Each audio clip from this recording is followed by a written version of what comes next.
Hello and welcome back. I got some food in my belly. I am ready to finish up this game. Let's get back into it right away. Okay. Continue. I'm pumped. Oh. Open the locked section. Oh, why didn't you give me that? I did that forever ago. Why did you give me that earlier? Okay, where did I leave off? Okay. I gotta do this. I'm under the barn where the axe meets the tree. Under the barn?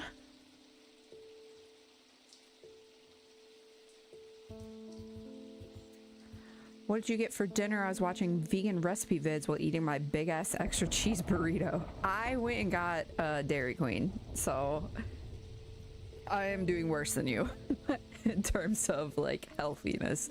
I got I for once didn't get the like I usually do the chicken strip basket, but I actually got their like $7 meal deal, which is just like 3 chicken strips instead of 4.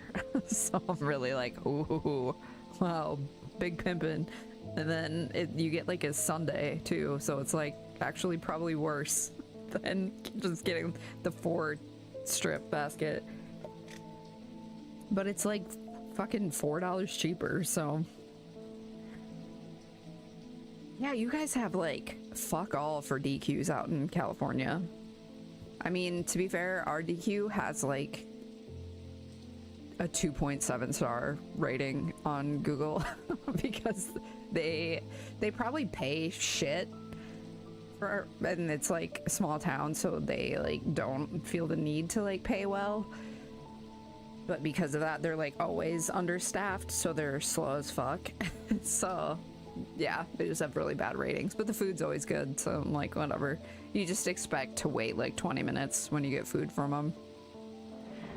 And it's funny because it's actually the second DQ that we've had in our town, because the first one had the same problem where they were always slow as fuck, and actually their ice cream was always like really runny because it was like always like too warm, so they could never, you know how DQ does the thing with their blizzards where they like have to flip them upside down before they could give them to you? They could never do it because they would always fucking flop out if they would try to do that, so they'd never do that.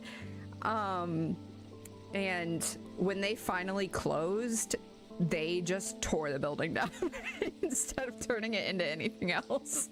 So that was like the legacy of our old Dairy Queen, and we didn't have a Dairy Queen for like, I don't even know how long before they built a new one a couple years ago. So our Dairy Queens are kind of, I don't know, but Dairy Queens are like revered in like the Midwest. We just gotta have them. I don't know. Okay, what is this? I am under the barn where the axe meets the tree. Okay, the barn. Gotta be on a farm, you'd think. Woodcutter's Lane. Axe meets the tree. Axe meets the tree.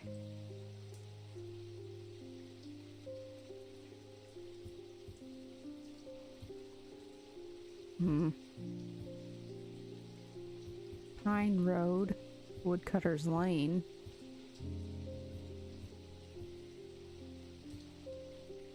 I'll try this. Oh, let's go! I'm too smart. Too smart after being fed. To the side of the house sits a dilapidated barn. The stench of manure is overpowering. There's no sign of an owner, so I search carefully, not sure exactly what I'm looking for. Suddenly, I spy a flash of blue, a bottle. This is it. Let's go. Let's go, big pimpin'. Okay. Shove you in there. You guys are getting a little squished. A little squinched. Okay. I'll open you up. Let's open for business. Sorry, kitty. Good morning. Yes, and to you too, Jupiter. I'm getting more concerned about my mother. Hearing about that poor lady who drowned frightened me, but she'll turn up. She always does. I've had another breakthrough. This time I'm certain it's a clue that leads to another hidden part of strange antiquities. Okay. For the individual, a stone for dark purposes. For the celestial, a stone for the earth. For the oh my god. For the diurnal, a stone of death. Okay, so it's gotta be you then. Because you're the only one left that doesn't have.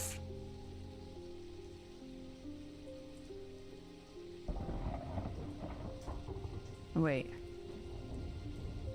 From the individual. From the celestial. From the diurnal. From the individual. What? What are you saying to me? Oh, from the individual. Mentic. Wait, hang on. A stone for dark purposes. Okay. Hang on. I gotta get all my books out. I mean, I still think it has to be that one. It's still gotta be you, I'm pretty sure. My virgin hook. You are something. It's still the ethereal key? But what could you open? Except this. Which I still don't understand how to open, to be honest. Damn. I don't even know. Okay, well, let me bring you down here. From the individual, which is Mentic or Wixic. Stone for dark purposes. Stone for dark purposes, so that's Wixic. The Bloodstone. That's not you.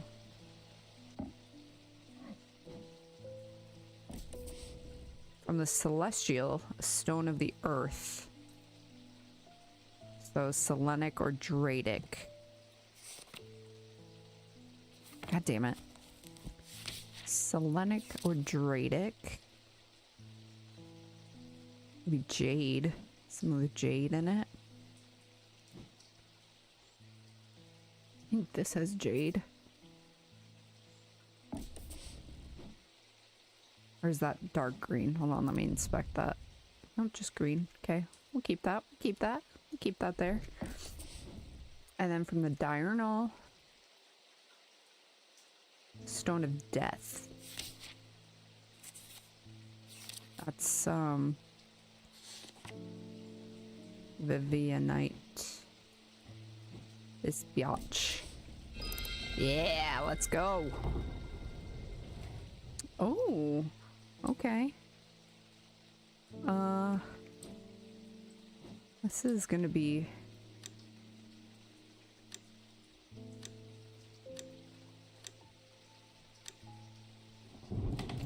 nope.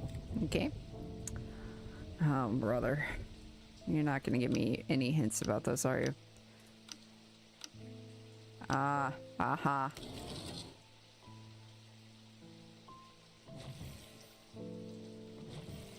There we go.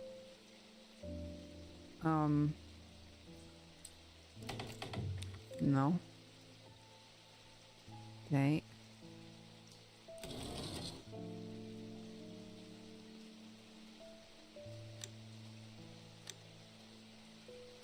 Like that? Oh my god, I'm so good at puzzle games! Let's fucking go, dude! Let's fucking go!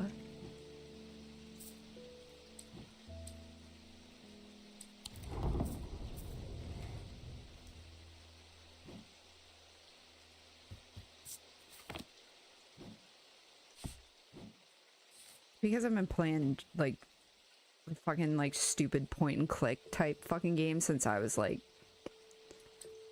God. Probably in, like, elementary school. Those, like, really shitty ones you could get for, like, $5 at Walmart that... I don't... They maybe put, like, $20 into the budget. Thank you for the meter. I've seen into the yawning deep. I've seen beauty beyond the comprehending mind. The price is steep, but I pay it gladly. My shadow anchor, broken, must replace. Shadow anchor, you say? Oh, I've not found one of those yet. Shadow anchor is sometimes used in the practice of shadow casting, the art of projecting one's presence outside of the body. Without an anchor, minds have been known to become lost. Oh, that's how you lost your mind. Or got separated or whatever. Shadow anchor designs can vary greatly. Some prefer pendants, whereas others prefer to clutch a totem in their hand. Some make use of symbology, where others use gemstones. They will always produce a field from the individual branch, however. From the individual branch. What? Okay, Mentic or Wixic. Okay, so now I need to know what that looks like.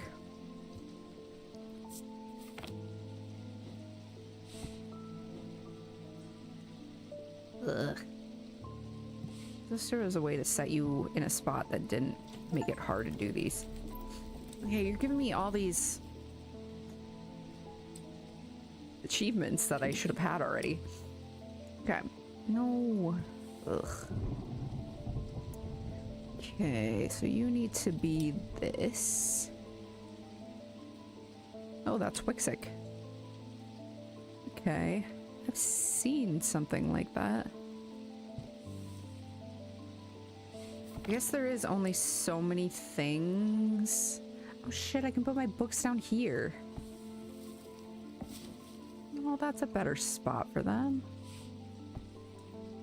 And I can put... Where's my other plant? Over here.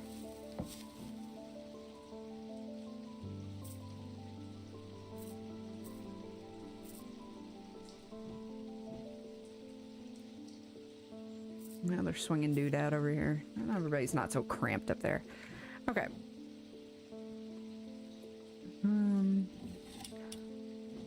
These swirlies. No, not you. Not you. No. Really should start organizing this stuff by like...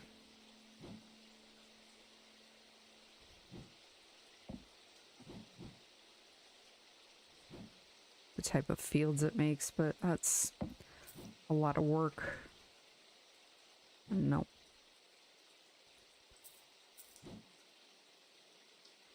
Nope. Oh, it's promising.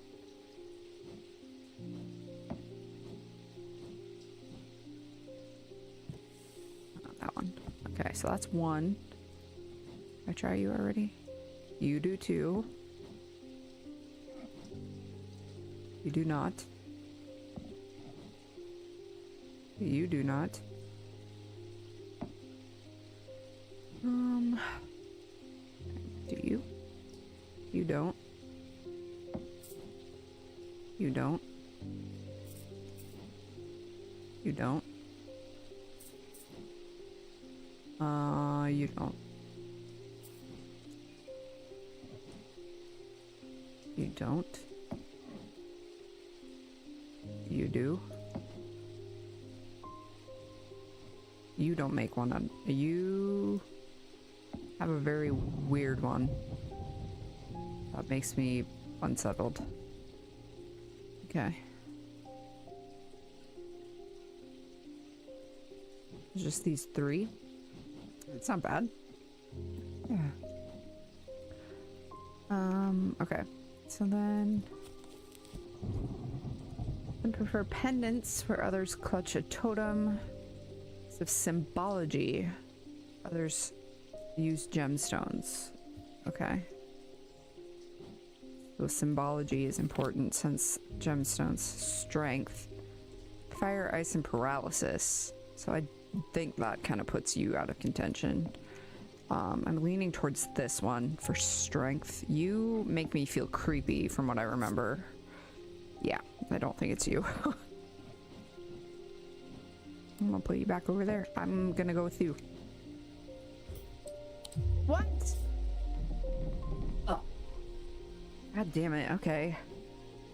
Well, I guess okay. I was looking at, it says it has to be one of the individual, has to be from the individual branch. So I was looking at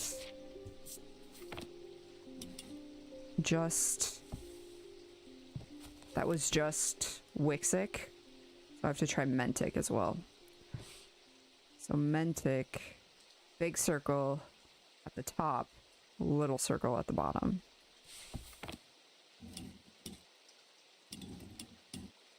Okay. Okay. Okay. Okay. Okay. Okay. Okay.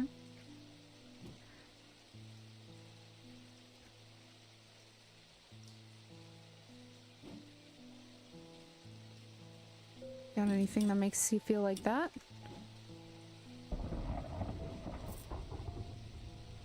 No. No. No. No. No. No.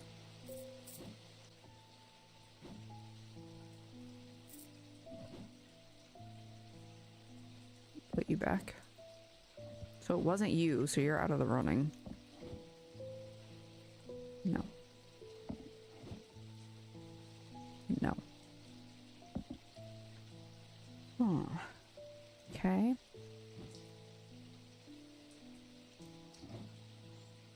No. No. No. No.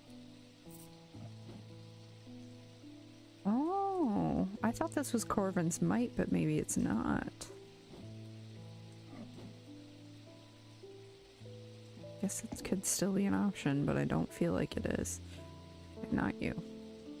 Oh, that's right. These are not it. So many damn trinkets. Yeah, I know. This place is a fucking mess. I'm pretty sure that's a resonance compass. Yeah, that one's not giving me anything. Anything over here that's just a purple? No. Okay.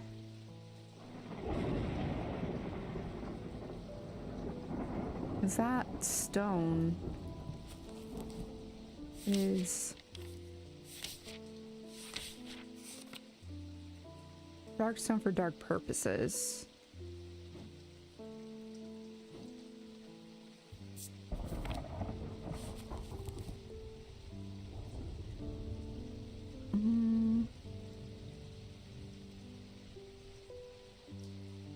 There are totems. Pendants. These I don't think are considered totems. They're certainly not pendants. I guess I'll try the spooky dude. No, it's not him either. Okay. FML. Okay, maybe I'm missing something. Shadow anchors sometimes used in shadow kissing. An anchor reminds me of shadow anchors. Pendants. Symbology. Others use gemstones. Produce a field from the individual branch, however. I'm missing something. Okay, yeah, I did the gemstone.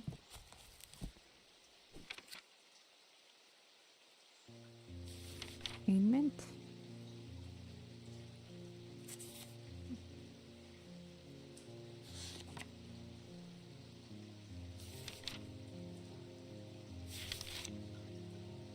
Anchor between body and mind. Oh, I haven't identified this one yet. Okay, hold on. What do you do? Ah, there we go. Yep. Got it.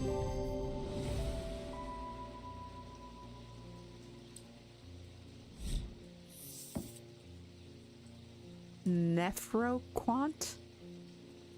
Nephroquant? Nephroquant. I don't want to know what that is. I'm going to be real with you. I don't want to know. That's none of my business.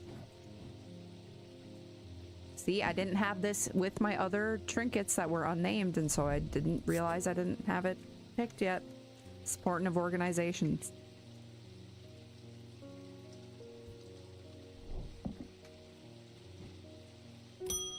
Sorry, kitty. David Schaefer. I'm afraid this letter was sorted incorrectly and has ended up doing a round trip to Kendall and back. Better late than never. You better hope so, or it's gonna be your ass, buddy. I've spent a long time looking for an object that is believed to have been lost somewhere in the catacombs. The adventurer and thaumaturge Marwyn left a trail to her hidden stash, or so the story goes. I followed it as far as the ossuary of the damned, a chilling, bone-filled alcove carved into a natural chamber in the upper levels, but it seems her markings have been worn away by time after that. I pass on this story to you in the hope that you can succeed where I have failed. Your friend, Barton. Bone-filled alcove carved into a natural chamber in the upper levels. Okay. Okay. Let's check it out. Bone-filled alcove in the upper levels. This dog. I'm able to follow Marwyn's trail for a while, but the carved markings are faded and worn by centuries of weathering. By the time I reach the ossuary, I can no longer make them out at all. Fortunately, I've always wanted an excuse to use a Carrick's candle. Okay, I get to figure out... That's gotta be this. Fire and wax? Yeah, boy.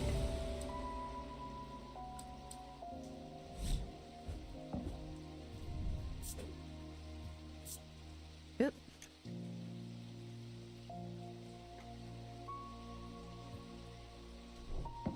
Okay. Stalagmites retreat under the light of the candle as I hold it aloft and search the shifting rock walls for any signs of Marwyn's trail. Suddenly I see it, an M etched into the rock as clear as if it had been carved yesterday. I follow the trail in an excited hurry, tripping and stumbling as the candle distorts the height of the floor until I come to its end at a small boulder. Rolling the rock to one side, I reach behind it and reclaim Marwyn's lost treasure. Let's go. Fucking easy clap. Thank you. I'll take that. Oh, it's so tiny. Okay, so you can go... I'll put you over here. You can be on your own. You don't have to be by that creepy candle thing. Creepy mask. Boop. I feel bad that the ding disturbs Jupiter. Oomph. Oomph. He's been cursed. He's been accursed.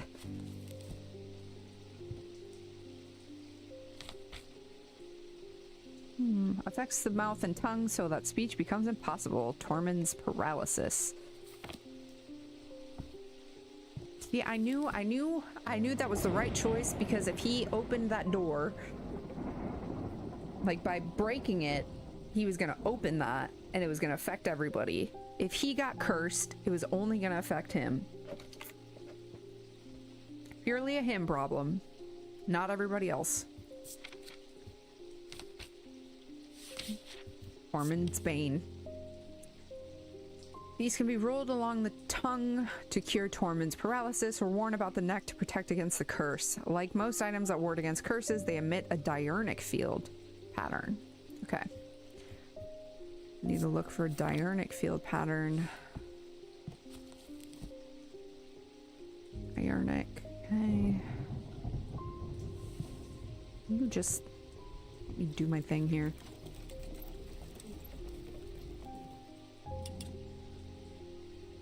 So needs to be square. And this circle needs to go up to the middle. Little circle needs to go right there. Ah, okay. This is a double circles.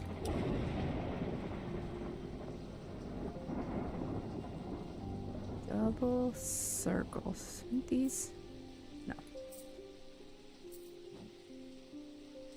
Nope. Oh, could be. You're a possibility. Not you. No.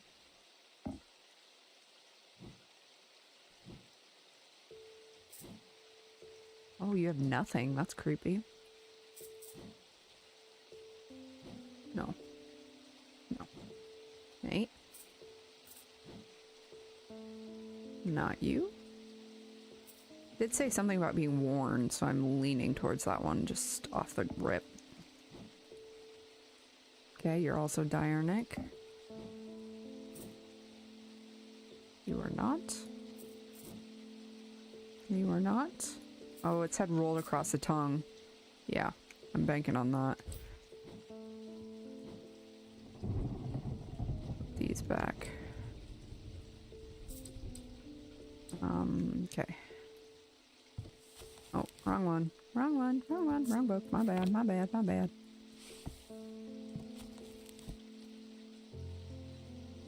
Rolled along the tongue.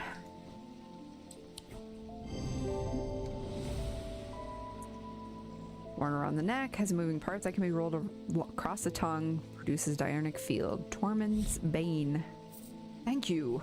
I don't even know how I managed to get down from Weatherlim. Everything went dark after reading the inscription on the tall stone, but somehow I knew if I made it to strange antiquities, I would be okay. Through the darkness, I received a message from the Nameless Ones. They seek an item named the Nalian Casket. If we give it to them, they promise to free those it has infected. I don't think we have a choice. At least we can be certain of one thing. If they have the casket, they will not allow it to be opened. All they desire, all they value is power, and opening the casket would release all of its contained power. Aren't you the one who has the casket? Besqueeze me? Unless I've been wrong this whole time. Mr. Person who has a left eye that's mysteriously covered. You got necklace space over here?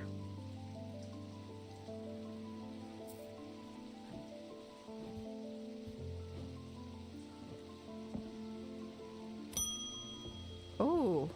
Oh no. The time has come to decide, Thaumaturge. The casket wants to be opened.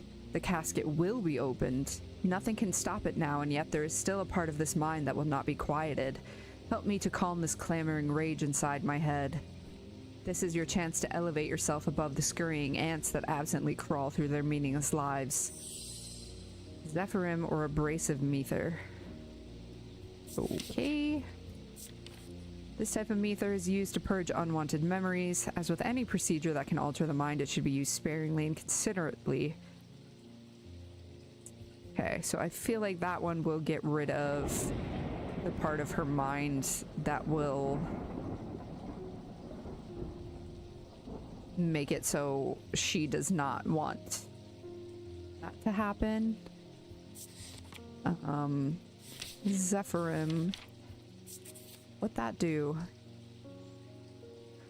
These resonant objects give off a faint odor that will be familiar to any thaumaturge. It is a scent of the storm, of ozone and power, the scent of magic. With these when these vapors are inhaled deeply, they can unlock deep wells of anger and channel them into a powerful maelstrom. This is the power of the west wind.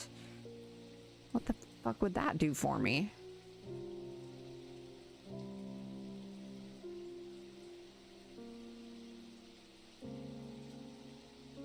So maybe the abrasive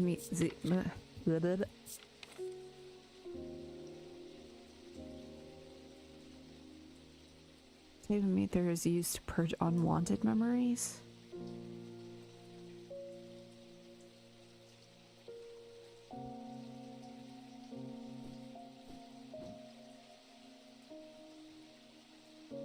Calm the clamoring rage.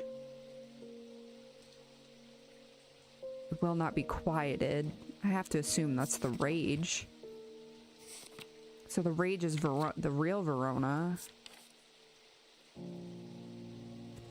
Oh man, if I fuck this up, Verona's gonna die. Or like be part of the bad people.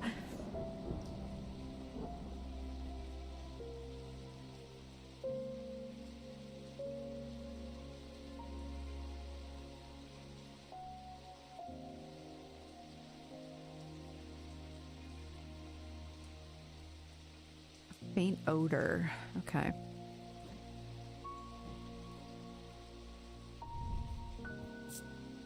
No stinky.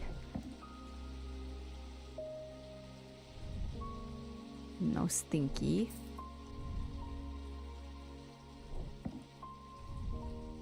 No.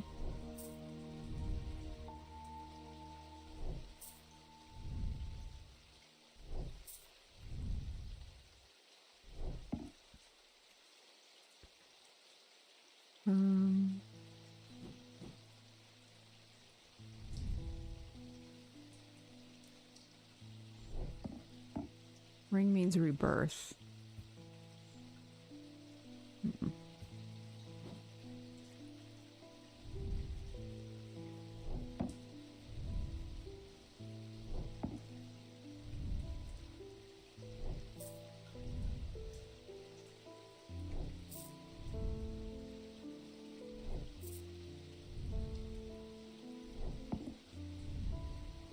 Oh.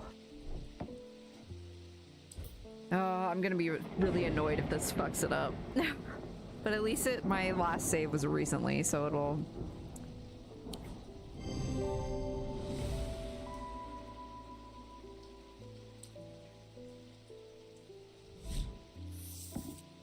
Gris.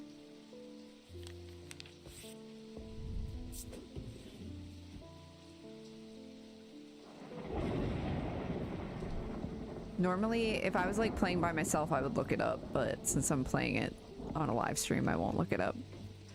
I'm scared too! Oops.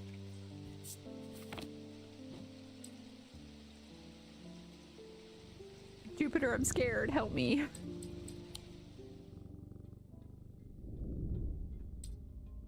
But the problem with storing powerful dark artifacts is that slowly, inevitably, the darkness seeps out. Yeah, I've noticed.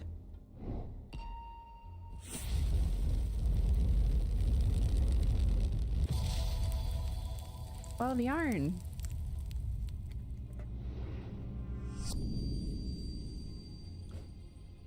Is that the path of a river? Mayhaps? Or a street?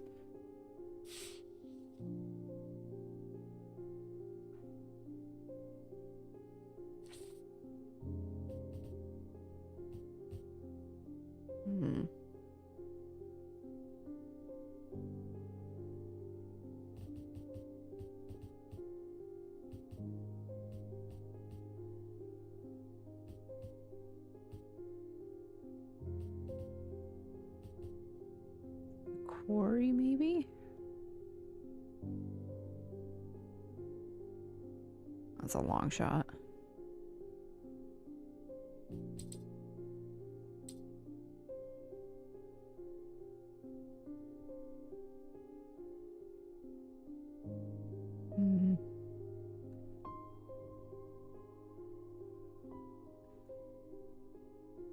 Like, go girl, give us nothing. My God.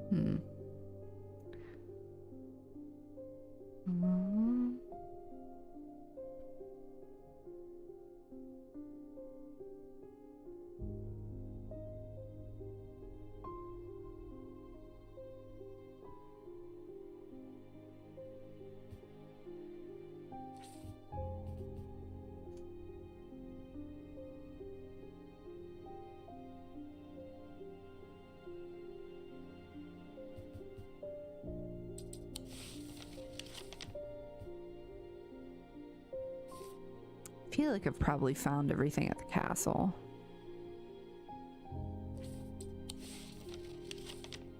Catacomb? Oh, okay. Yeah.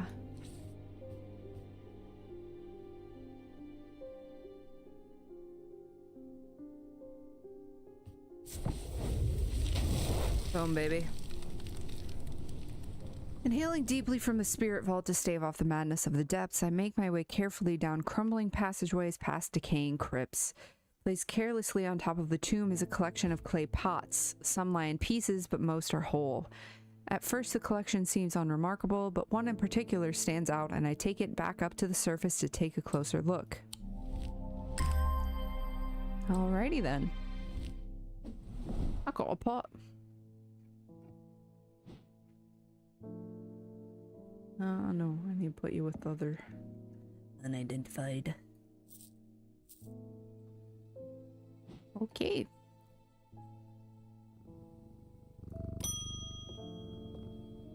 Marion Lancaster. Someone very dear to me has fallen ill. I would like a nephroquant. What did you call me?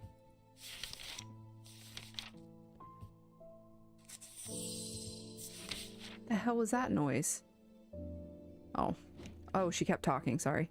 Do not be concerned, dear. I have used one before and know what I'm doing. These were once worn by the necromancers of the Five Knolls, who used them in their rituals of resurrection. Their power became bound to them, such that if they were to remove them even after death, the nephroquant would crumble to dust. Today their power is much diminished, but they can be used to draw out infections.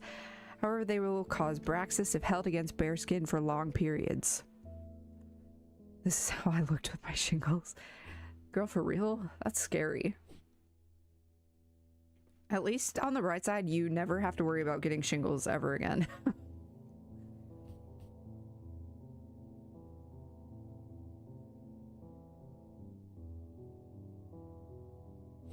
How the fuck am I supposed to know what this...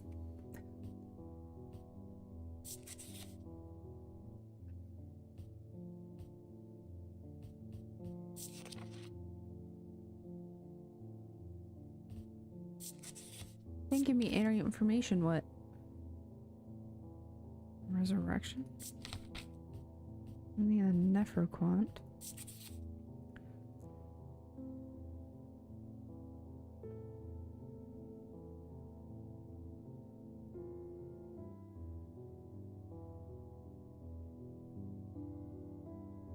Oh, so there's something wearable, but I mean that doesn't tell me much.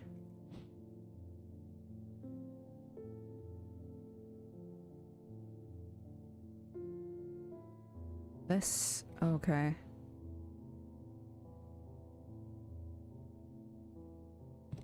What does Braxis do? Characterized by a necrosis of the flesh, the afflicted will feel no pain, but the scarring has no cure. Rituals of resurrection, that means rebirth. If they were to remove them even after death. Okay, I'm going with this. Let's go! I've had that since the beginning of the game. That was one of the first items I had.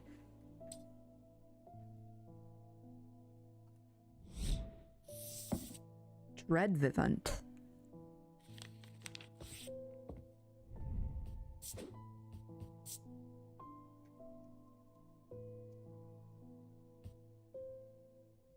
Now I could put that over with the creepy shit where it belongs.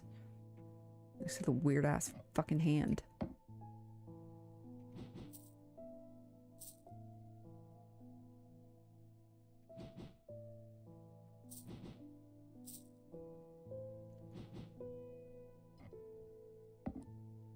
There.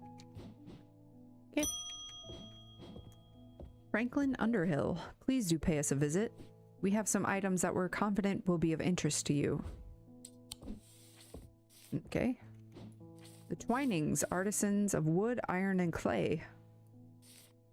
I'll come over right now. I love having new items. I thought I was there already, but maybe not. The Twinings, number 15. Aha. The man who dropped off his card introduces himself as the owner of the Twinings, or the Twinings, I don't know how you would pronounce it. An unusual sprawling series of grotto-like rooms filled with handcrafted carpentry, ironmongery, and pottery. He leads me past wooden chairs and strange iron contraptions to a room unlike the others. This one is filled with small trinkets, ornaments, and jars of various sizes, containing ominous-looking liquids and organic materials. I know it might not look like much, but there are some items of value among the junk here, says the man. Take your time and let me know if you find anything interesting. 2 hours later, I've indeed unearthed something very interesting that I'm keen to take back to the shop for further investigation. Ooh.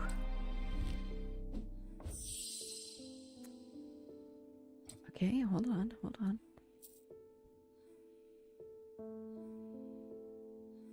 Oh, that is coming from the game. I thought one of my cats was like having a fucking stroke behind me. I'm leaving the Twinings with my haul when a man shouts at me from across the street. As I look round, annoyed, I notice to my horror that the man's eyes are as black as coal. He rushes towards me and I stumble backwards, fumbling with the strap of my satchel as I try to grab an item to stop him. A Wixic cord. Okay, no big deal. No rush. Just might die if I get this wrong. Despite the name, these simple-looking items do not produce a Wixic field. They belong to the diurnal branch. They cause a freezing effect in the body, earning them the nickname Medusa Stones. Fortunately, this effect is not permanent. Okay, it's a Wixic cord.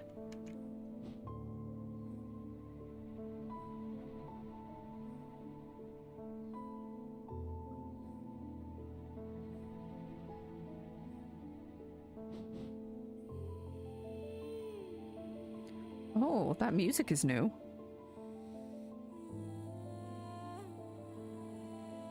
Freezing effect in the body? No, I really like that you're singing at me. It's really fun and cool. Totally fine.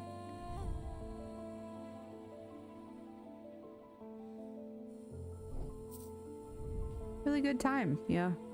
Being sang at right now. Gives me goosebumps. Paralysis?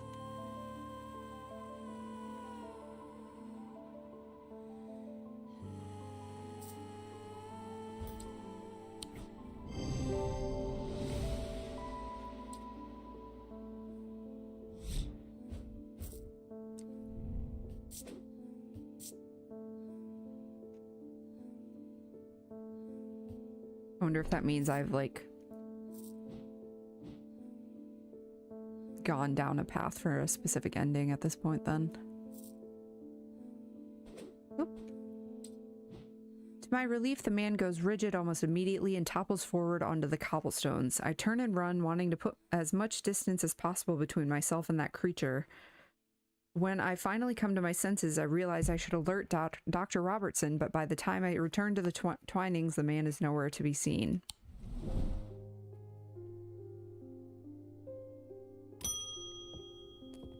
Edmund Bishop.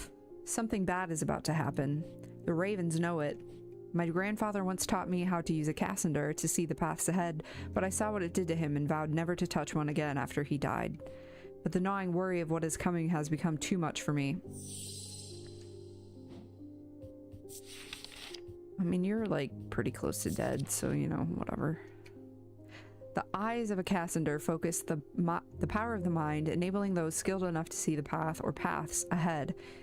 These items do not produce a mentic field as one might expect, but rather the more mysterious selenic. Care should always be taken with any object of prophecy, and these are no different. Many have been seduced or driven mad by the paths shown to them and have been led to ruin.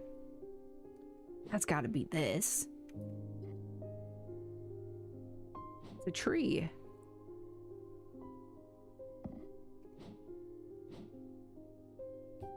It's gotta have a selenic.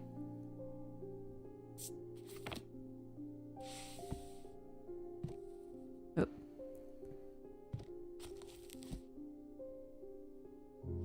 Oops. No. Whip my thing out.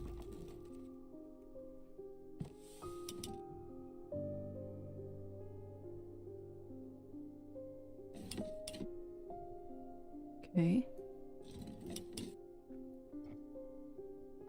No, I was wrong.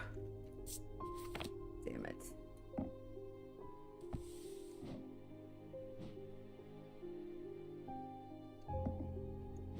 Okay.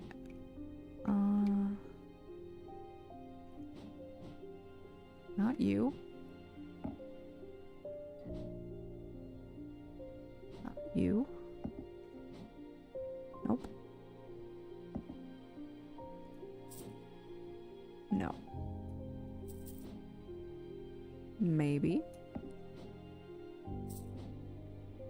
No. Maybe. I mean, that seems fairly likely.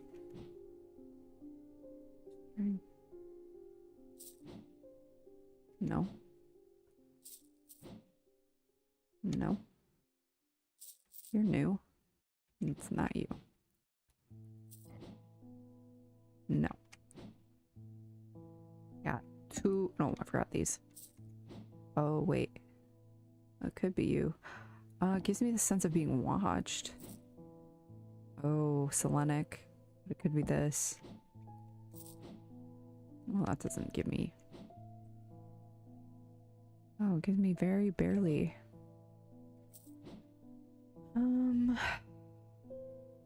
Okay, let me look up what those symbols mean.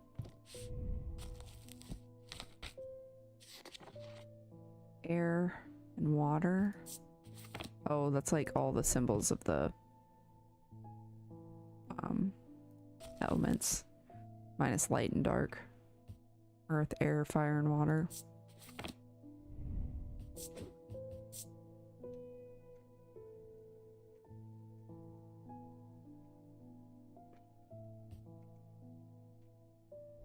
Okay.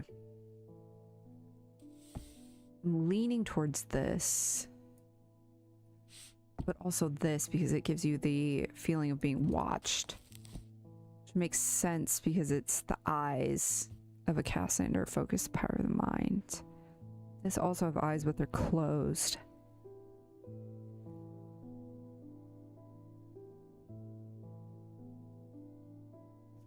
I'm gonna try this one. Nope. Damn it. Damn it.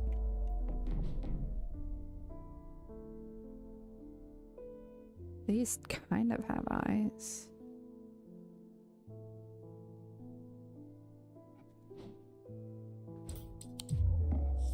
Well, what the fuck?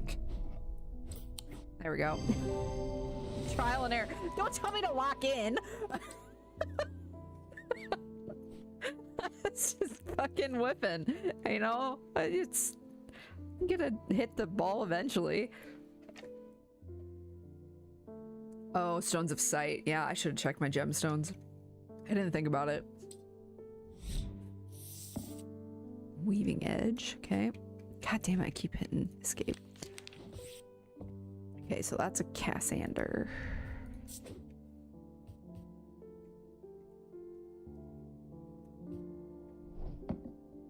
Okay.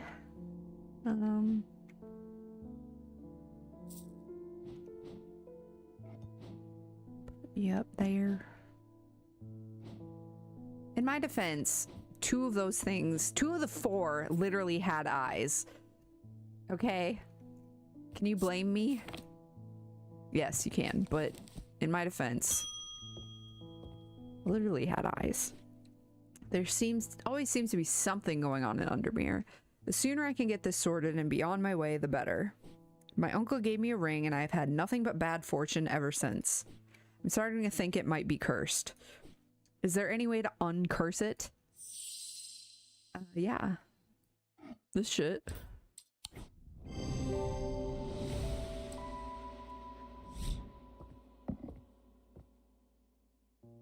That did look like Hassan. You're right. Lavinia Hawthorne. I've been researching ancient customs, particularly those relating to thaumaturgy, and I am fascinated by the use of objects in ritual ceremonies. If you are able to get your hands on a gris, I would be very interested in studying it further. Studying it, huh? For the ritual of the broken path, a gris is heated slowly over flame. To have full effect, it must be held in an ungloved hand until the ritual is complete, no matter how hot it gets. The ritual should not be performed by those who have not studied the Wixic art. It is common to suffer burns, but when done correctly, it should not be painful. Ritual of the broken path?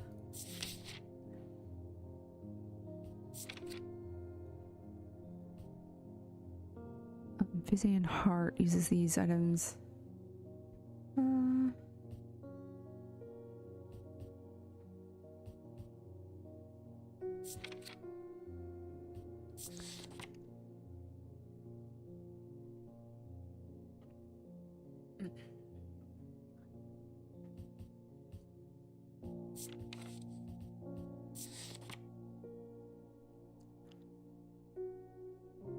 Don't understand. How am I supposed to know what it is? Didn't help me at all.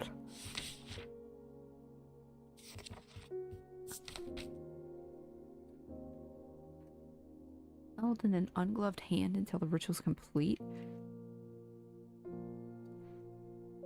It's Wixic, I guess.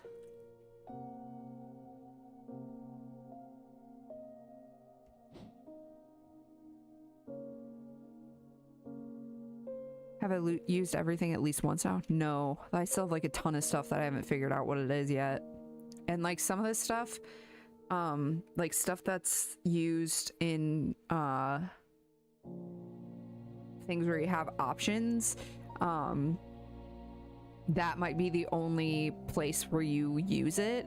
And so then if you didn't use it in that question, you never actually confirm that's what it is, if I remember correctly. So that's like why I haven't confirmed that this is a Corvin's Might, I'm pretty sure, because I didn't ever give it to that girl. And I think that's the only way that I would have ever confirmed it. I'm pretty sure that's how it went in the other game too.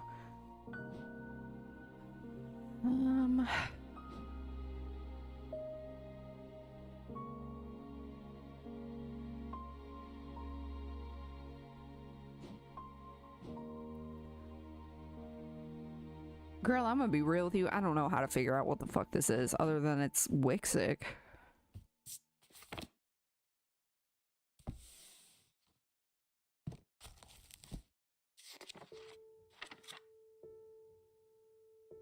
Of the body. Okay.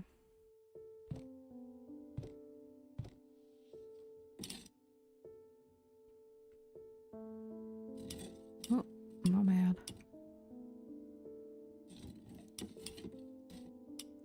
Oh, so it's wavy like that.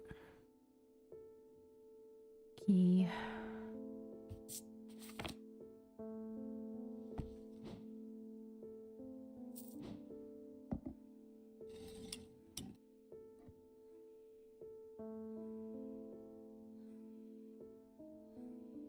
Another creepy singing is starting again. Okay, it's not you.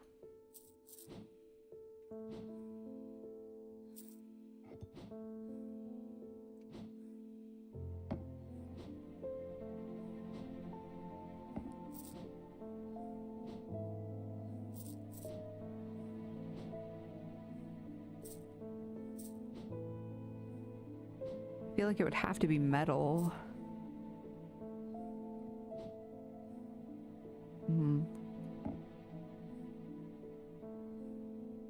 See if those circles with the drops coming out of them are a symbol as well. So that means blessings. Oh, nope. I think that's the only one with...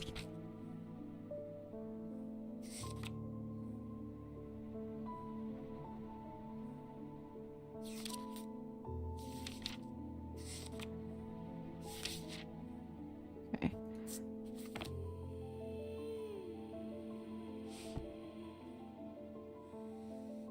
Fire, ice, and paralysis.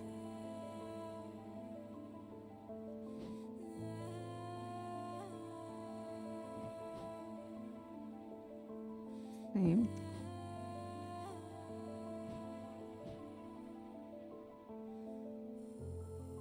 I spelled elemental wrong. Oh. No.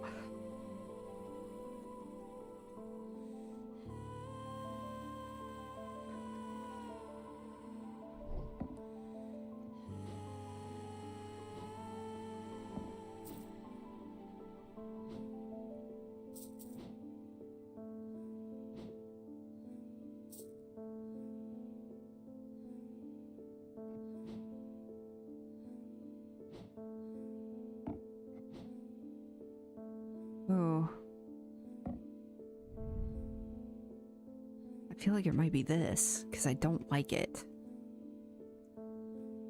It's stone. Are any of these metal? That's stone. Tin. Stone. This is the only one that's metal, but doesn't tin have like a really low melting point? I feel like that would be lower than stone, actually. So maybe I'm wrong about that. We have to hold it. And then this was also, because it's part of that same ritual. Oops.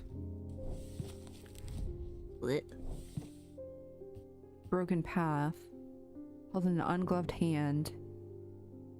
Because these are also fingers, which makes me think that this is fingers as well.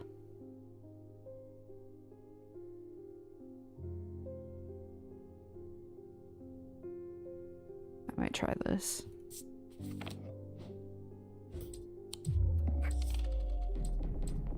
Okay, well, it's not you then.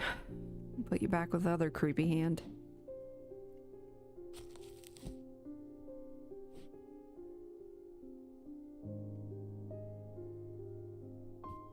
Okay, well, let me look at you closer. What's this? Black substance, soot, perhaps. Okay, so it's heated up then. Yep.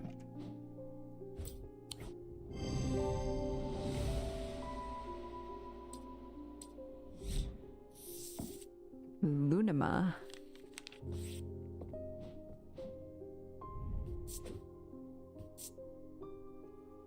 Oh, Chris. Okay, little sad little doll. Yeah. There.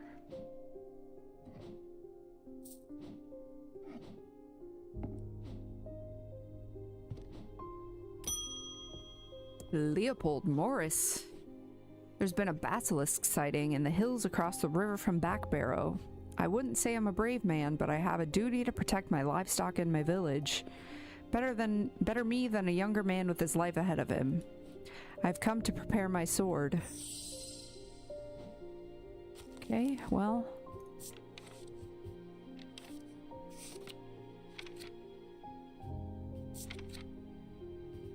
Folium. Because this thing says does not protect against a basilisk. But folium would. Blade is drawn across the face of a folium 6 times during the ritual of the Hand of Prior. Dreyer, huntsmen, and those wanting to prove themselves perform this ritual before seeking out the basilisk, as a folium blade is the only known way to pierce its thick armor. Okay. The Hand of Prior? Not helpful.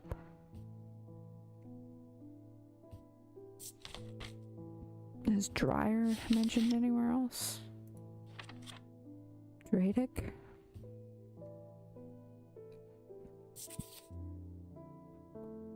No.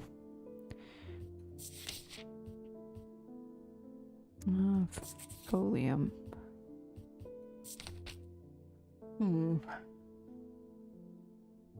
Face of a folium.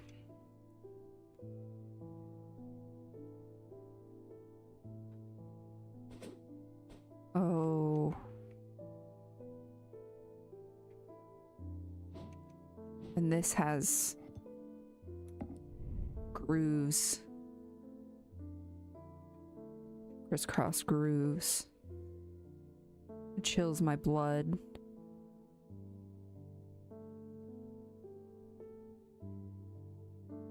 Stone. So that's folium. That's definitely an option.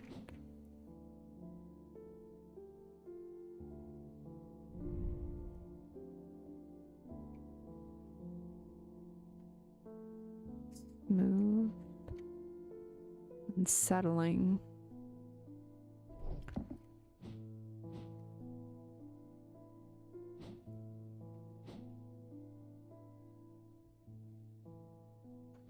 Just gonna try this. I'm already in the red. Fuck it. Let's go! That's literally the only clue I had to go off of anyways. Grooves on the item suggest that the blade has been drawn across it. Bust my balls. Why don't you?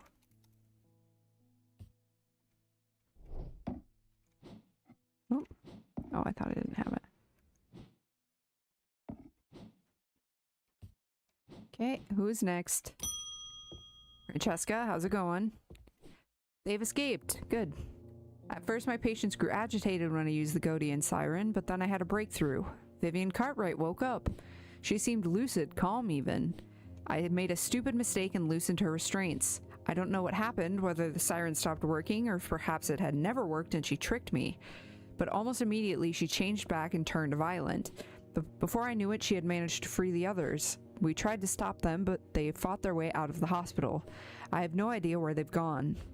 Cool. That's probably fine. I feel safe. I feel very safe.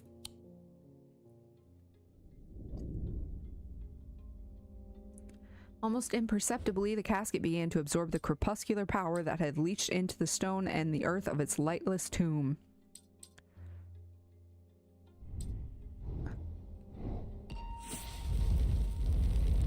Oh. Ooh.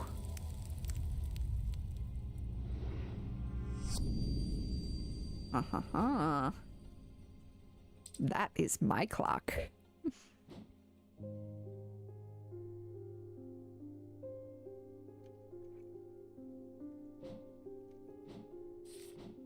Why you no let me... Oh, I just said why you know in fucking 2025. I think I legally have to kill myself.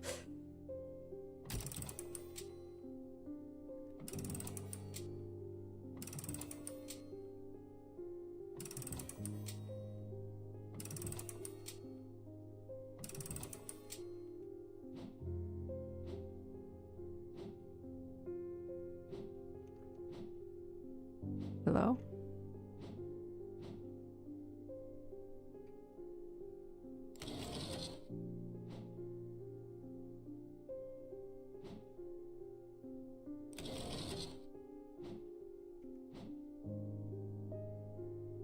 What else am I supposed to do? The witherance was a terrible idea. I've only gone and made things worse. I wish Eli was back. He'd know what to do. Some years ago now, a friend brought an item to me, a black casket, and I learned that it was a dark article. I should have brought it to Eli right then and there, but I knew he would want to destroy it. I'm a collector of things. It seemed too important to allow it to be destroyed, but I see now how naive that was now. This casket is far more dangerous than anything I've come across before. And now I hear they are looking for it with their black eyes. Either I need to keep them out of the museum or bring the casket here to Strange Antiquities and hide it in one of its secret places. Bro, you killing me, Smalls.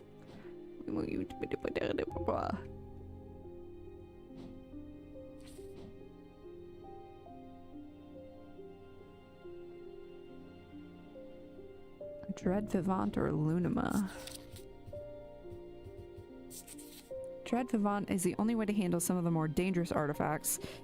It can siphon power away from oneself for a time. The power rising up off a Dread Vivant is subtle, but noticeably invigorating. These objects represent the balance of life and death, of good and evil, of hope and despair. Okay. Lunima.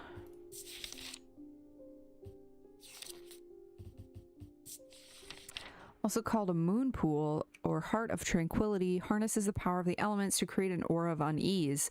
They can be used to keep people away from places they are not welcome. There is a superstition among thaumaturges that says that a lunima should not be used when the moon is full. It's not known where this idea came from. Well, shit, I don't know. Is the moon full?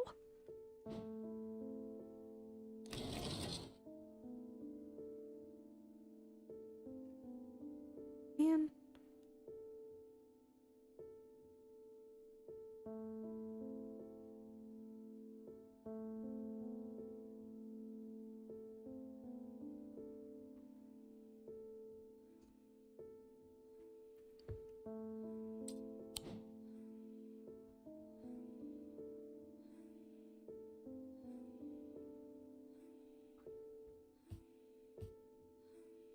Yet.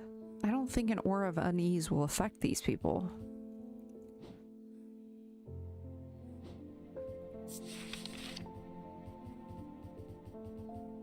They're not normal people right now.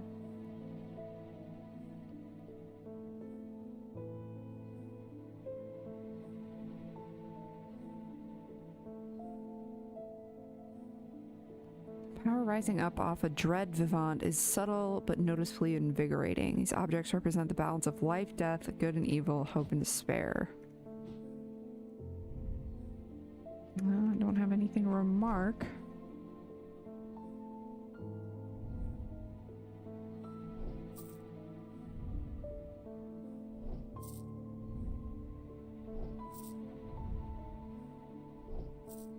Give me goosebumps.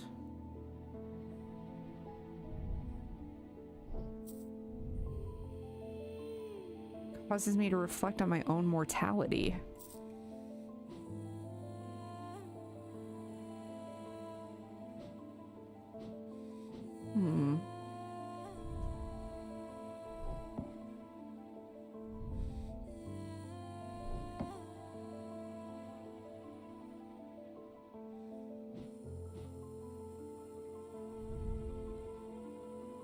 Feeling of disquiet lances through my body.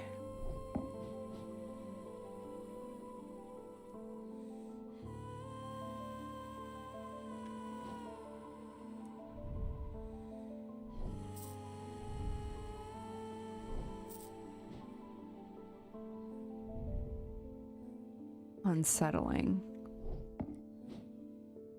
None of these are screaming invigorating, but unsettling. It's quiet.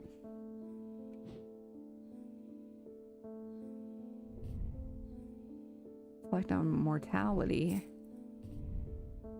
Goosebumps.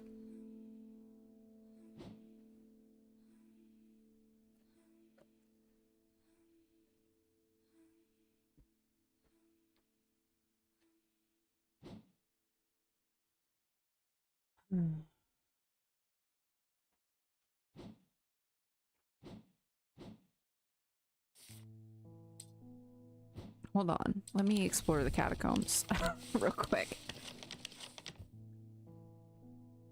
Oh shit, I put it away.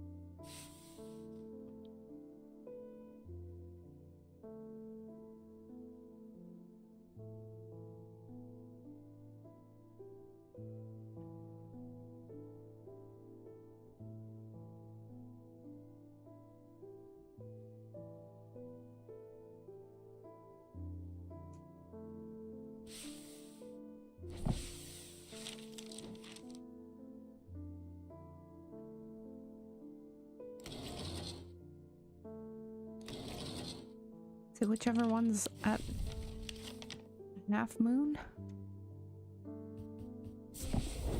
Oh, let's go. Air is stifling in the darkness and the claustrophobia of the tunnels almost overwhelms me, but I press on. I remind myself that there are a few who venture down here, which means the chances of an interesting find are higher. It doesn't take long for my search to bear fruit. That's spooky. The fuck is this? Okay, nothing to remark. Wood. Gold. Sharper than it looks. Carved detailing. Okay, that was not as helpful as I was hoping it would be.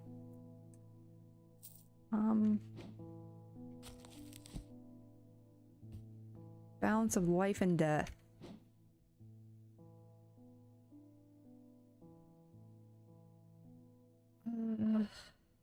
Oh, brother.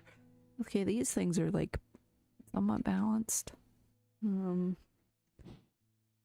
Nothing to indicate balance about this. Or this, really. This. Jesus.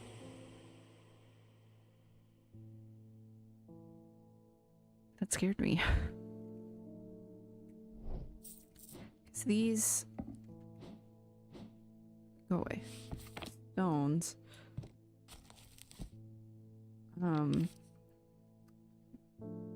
Bloodstone.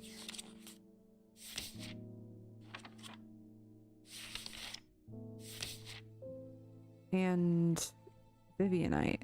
Like that's not particularly balanced, you know?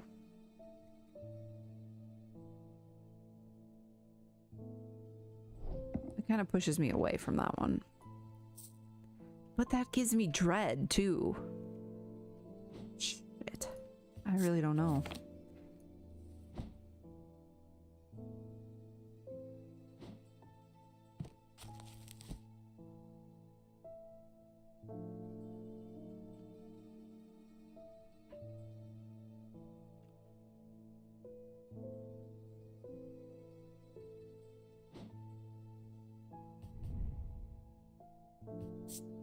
Okay, it's not you.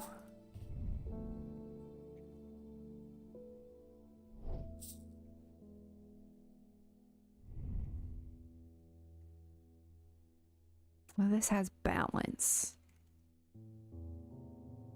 This quiet. I'll try this. Okay, that is not what I wanted to give him. Ugh. Fuck. Shit. God damn it.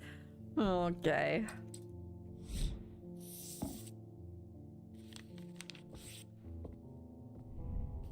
Well.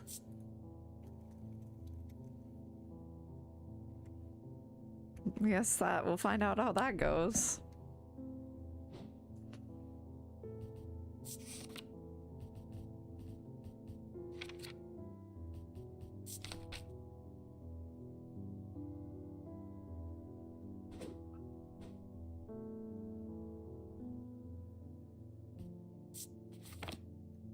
Oh, I really hope that didn't just completely fuck the whole game for me. It's an uneasy quiet in town today. There aren't many people out and about. I'm heading straight home as soon as I'm done with my deliveries. Yeah, that might be my fault. Sorry about that. Recently come into possession of a number of texts on the subject of arcane artifacts. You are welcome to them if they are of any use to you. If I don't hear from you, then I will donate them to the library across the street. Okay. Thanks for that being the only way I know of who you fucking are. Here's the library. Wordsworth. Library number 26. Several of the scrolls look promising, but they are written in the Daedric script and my understanding is too rudimentary to make use of them. If Verona was around, I'm sure she could translate them, but she isn't and I can't.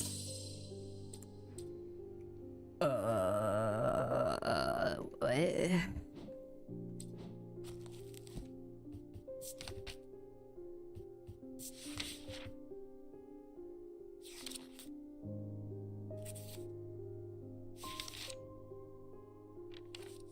Is there a translation thing on here?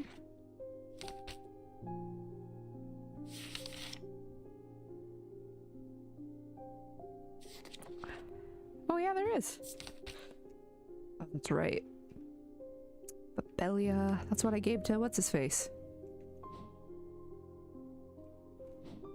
I have to find which one it is.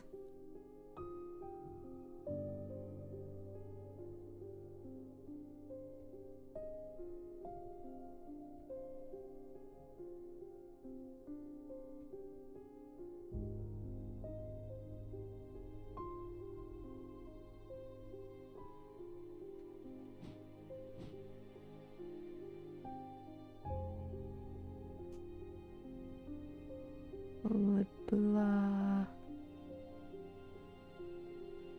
There it is. I know, I already fucking identified that. The effect of the Babelia makes my head spin, and I close my eyes tight for a moment as my mind catches up. The pages swirl and blur in front of me, letters and words floating in and out of focus. After a time, I find that I can read them, though it takes some effort, and I feel drained as I reach the end. Ooh, a bunch of things. Anna Bryant. With all that's been happening in Undermere, I picked the worst week possible to lose my Brigadic charm. I hope that you have one that I can replace it with. I'll see what I can do. Powerful item that offers hope in times of worry, protection in times of darkness, and wisdom in times of uncertainty. Wields the power of the maiden, the mother, and the crone, the Wiccan triple goddess. I mean, I feel like it's probably this. Oop.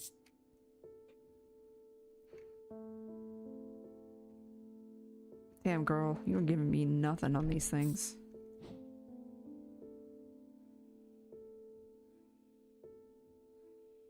Okay, so...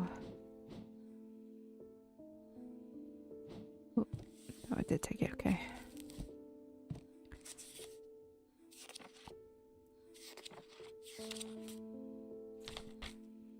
It's not striated. It's just green. Stone of the earth and of nature.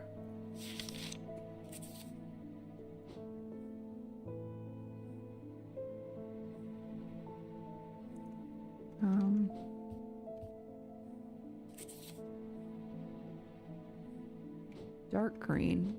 Striated. Fourth eye, stone of sight. Looking at this one now too.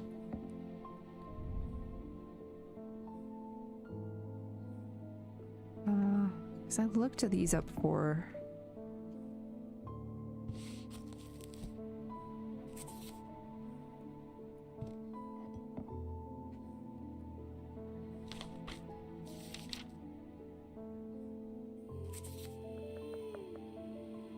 That's right, it's cold and heat. Okay, it's not this then.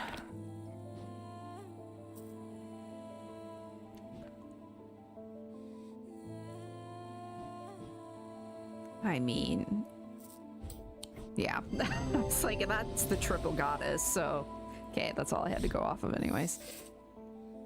Argyle. Whoop. Brigadic charm.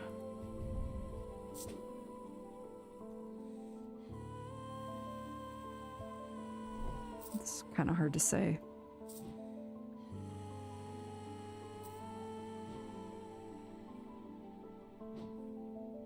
Okay, who's next? Hey, my boss is finally back. Sorry, I did not intend to be away for so long. I trust the shop has not been too much trouble to look after in my absence. I've learned a lot from my time in Oxford. There is a powerful dark article here in Undermere called the Nalian Casket. Yeah, I know. Now you're telling me that my foolish half-wit of a brother has had it in his museum this whole time? I know how to destroy it, but it's not going to be easy. Whatever happens, it must not be opened. We will need to create a pillar of Calaris. From what I gather, such a feat has not been attempted in over 500 years. I just hope there's enough time to prepare. I'm afraid I can't stay, but I'll be back as soon as I can. Yeah, what a fucking shock. I've been doing this all by myself the whole fucking time. The Pillar of Calaris is a powerful blast of energy that can consume the darkness. In my opinion, it is the safest way to destroy powerful dark articles. It can only be produced at a place of significant thaumic convergence. Strength and weakness, light and darkness, align the opposing powers at opposing compass points. With Korchin's light, the strong will be made weak and the dark will be made light. Okay. Do I have to do that? Isabel Stowe, hello. I have had my energy drained by some disturbing evil power. For days now I have felt tired and frail, and then today I found something that horrified me. Beneath my bed I discovered a carven wooden effigy with a strange symbol painted upon it. I do not know who has done this to me, but all I want for now is to lift this feeling of weakness. Oh, you need a fortifence or whatever. Ordinance. Ordnance can enhance physical strength or restore strength that has been sapped whether by exertion or by hex. They are made of stone or iron and usually take the form of a small totem. So this is one of the times where a choice I made earlier could have made me use this and miss the other one, but because I didn't use this earlier, I can use this now and not miss it. If that makes sense. Probably not. I think it's this. So the thing I chose earlier that got the creepy cult lady killed, this was the other choice that probably would have kept her alive. But I didn't choose it then because I didn't like her.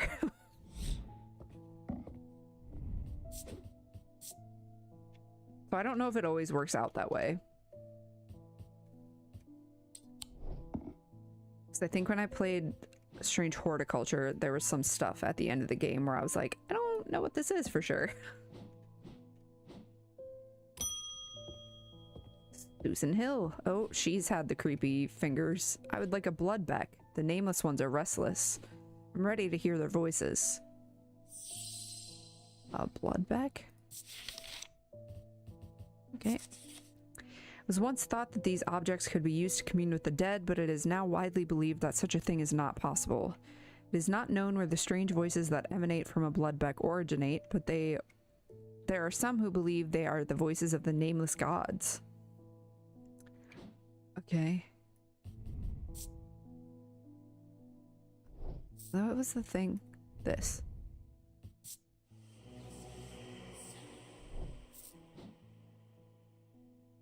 It's got to be that. To commune with the dead, this thing's like all about death.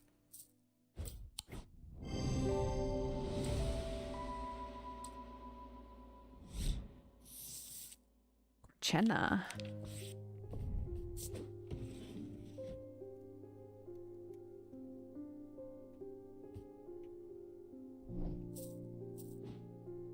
We're getting into it now. I'll just leave you. We're here.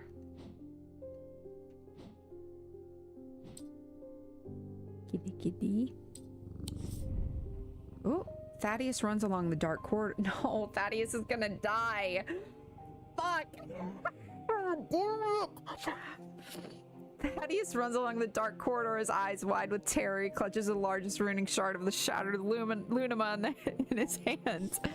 He only has one thought in his head. He must not allow his pursuers to reach the casket. He will draw them to the armory. It's his only hope. His heart sinks as he rounds the corner. No. 3 more black-eyed assailants are coming from the other direction. He is trapped. His final thoughts are consumed by fear. There's nothing stopping them now. The casket will be open. It's all his fault. It's my fault. It's my fault. I didn't mean to give him the Lunima.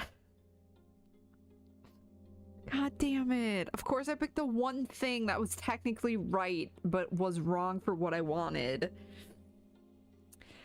It festered and pulsated until it could no longer be contained. Some part of it reached out from the darkness, creating eyes so that it might find itself and hands so that it might open itself. The casket wanted to be opened.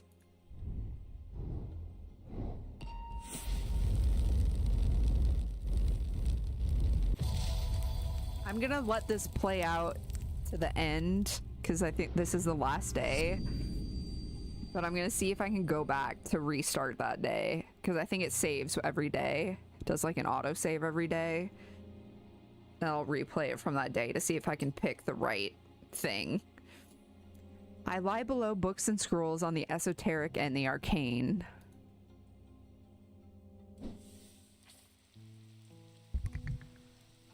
Fuck, god damn it. I knew that was wrong. I'm so annoyed.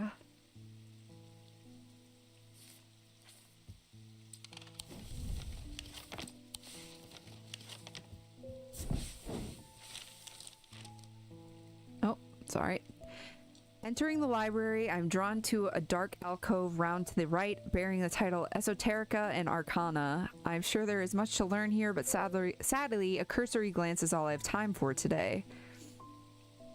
Piled up on a reading desk, I find books on ornithology alongside bestiaries of the old world. You can learn a lot about a person from the books that they read. What the fuck?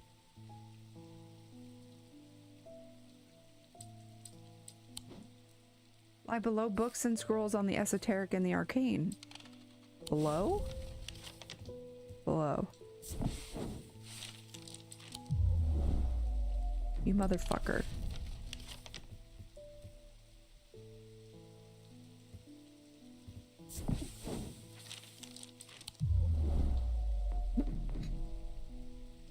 Oh, god damn it.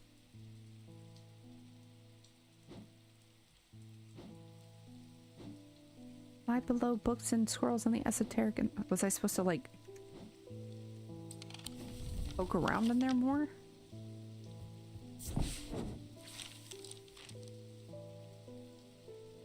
Oh.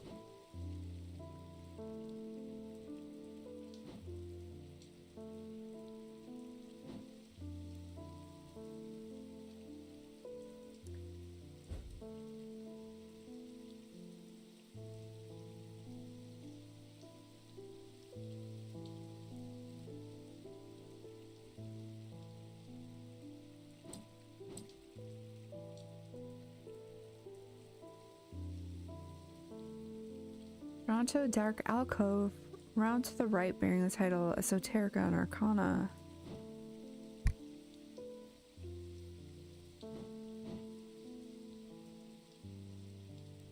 I don't understand.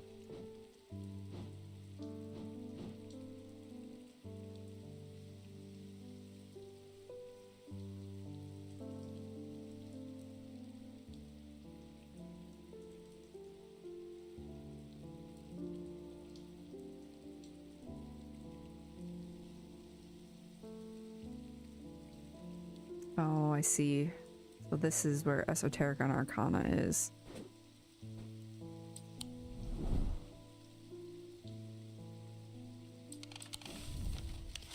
It's like here. So like here. Nope. I'm gonna keep, you can keep dinging me for it. I'm gonna poke around every goddamn room in this frickin' place. Now you just pissing me off.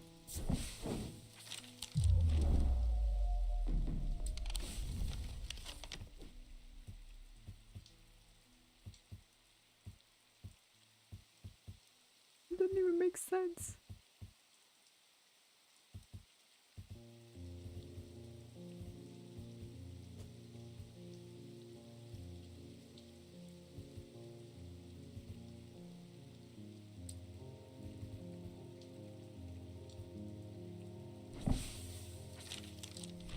Get out of here. Right below books and scrolls on the esoteric and the arcane.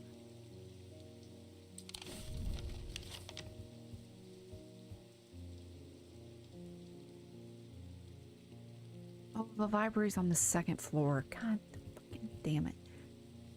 Shit ass. Solved all the clue cards! Let's go!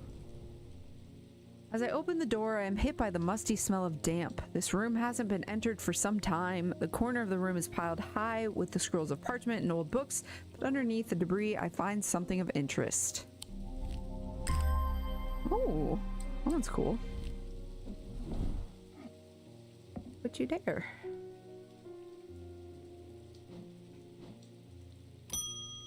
Hey, sorry your brother died. The museum was ransacked last night. I went looking for my brother, but he's nowhere to be found.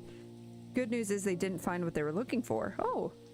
I moved the casket myself and hid it here in one of Strange Antiquities vaults. It's safe for now, but we can't leave it here for long. I have more to prepare, but I've left instructions on how to access the vault in the desk drawer. Well, your brother died for nothing then, I guess. Rest in peace.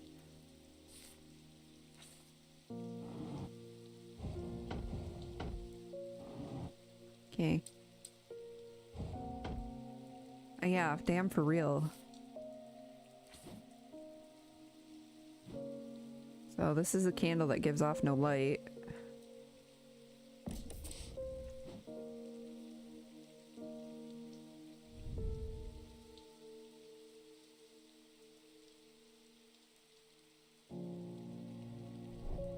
Finger, but not of flesh.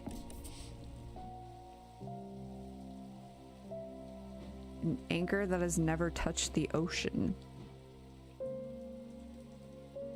Hmm.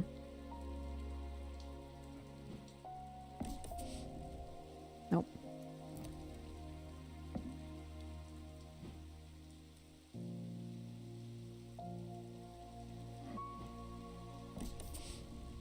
Nope.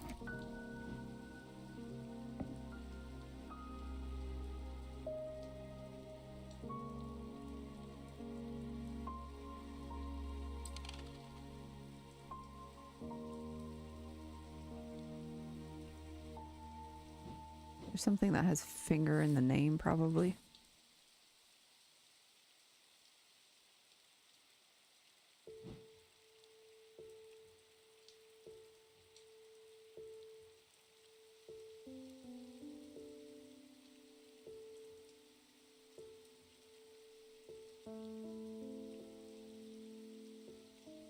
Maybe he wasn't telling me to, like, get it out.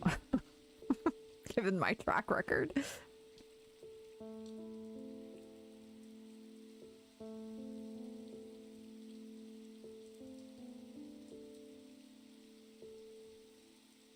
Well, I know it's those two.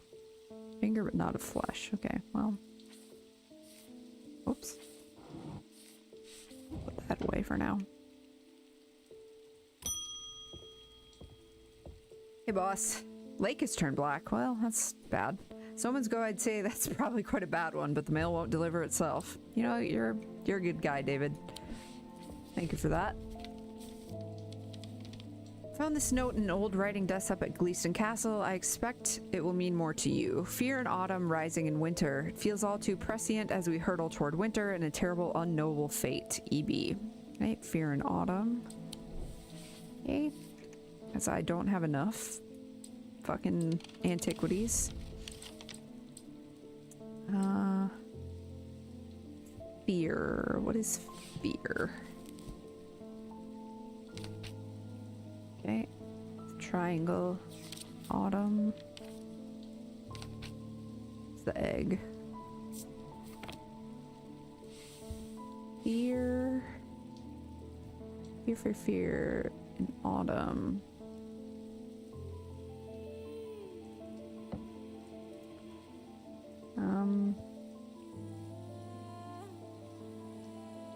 Is there fear somewhere else?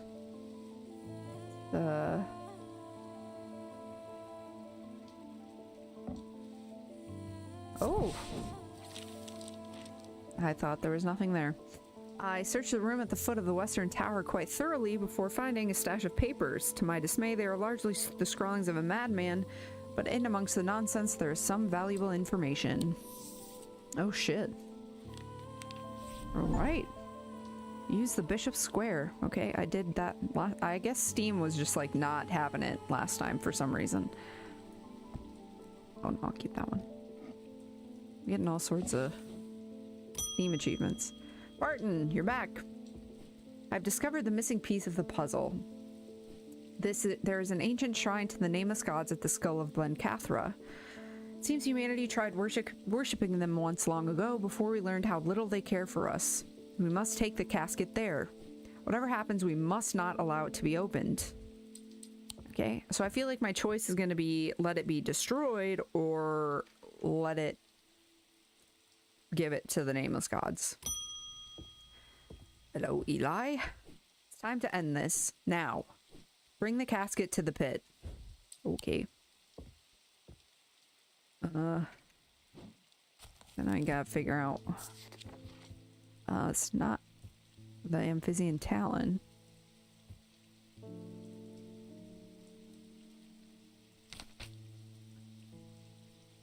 Anything have finger in the name? Witch's finger. Witch's fingers are said to be the severed digits of the Witch of Undermere. They are capable of inflicting intense pain, but the goal is supposedly purification of the body, a most unpleasant experience, but a last resort that has cured some and finished off others. So see, I never figured out which this one was because I didn't use it in a choice earlier in the game.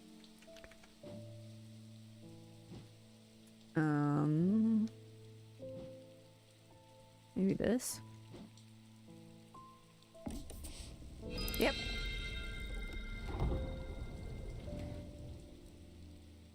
Again? Alright.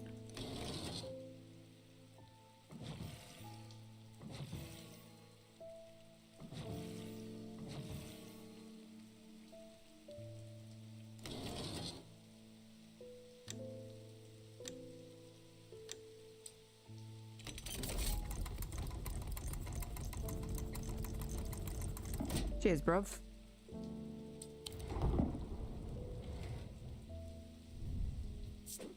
Now I know that's the witch's finger.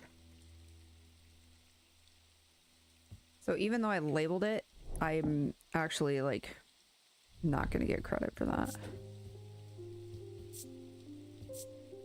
Make it red.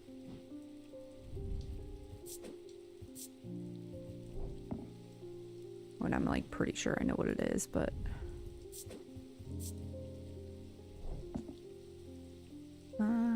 so yeah, some of this stuff, like that's 1, 2, 3, 4,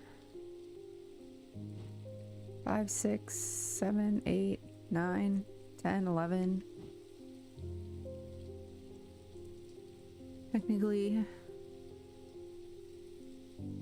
11 things that I don't technically know what they are. I have 1, 2, 3, 4, 5, 6, 7. Oh, the resonance compass. That's gotta be red too. Let me go through and see.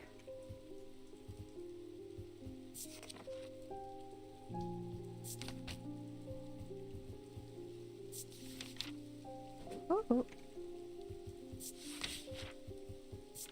Okay, I think I figured out what that was. Bracelet Mether.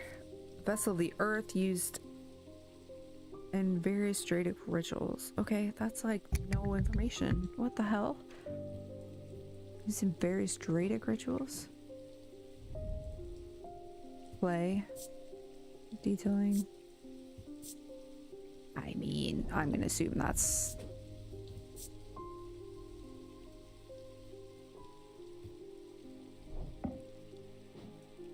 I'm gonna give myself credit for trying to figure out what everything is. Used to call on the guile and the wisdom of the goddess Korchin. She is a goddess of the earth, creation, and rebirth. It is maintained by some that these are not objects of power, but they exude an imposing aura that is hard to explain. She was... Snake Lady.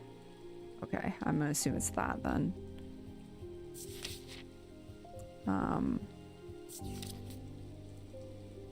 Korchena.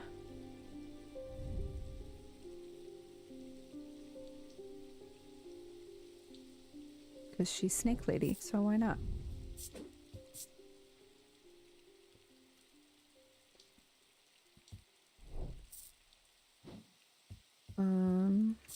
Okay. My dread vivant. Vivant. Light of Korchin. Oh, well, shit. Despite appearances, these Noctic items have no connection to the League of the Amphibian Heart. They're objects of considerable power that can turn darkness to light, fear to joy. Oh wait, this thing also is Snake Lady stuff. Oh, wait. Noctic.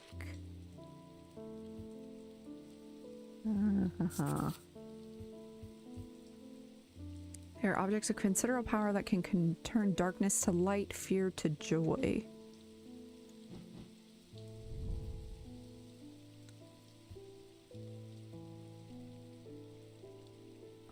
Unsettling, the eyes seem to pierce my soul. What the fuck is the Korchena do then?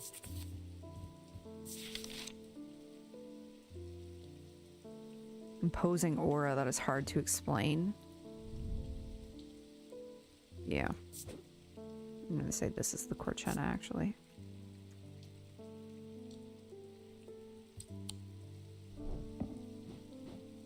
And then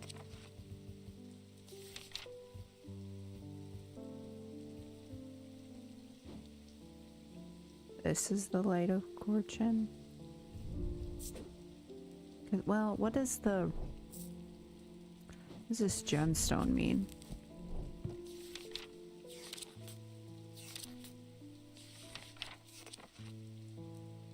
Night and darkness. There's some fear and some who are seduced by it. It's Noctic. Yeah. Yeah.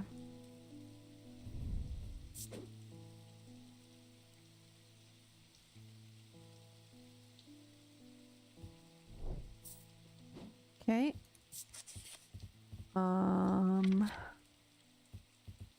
Manus.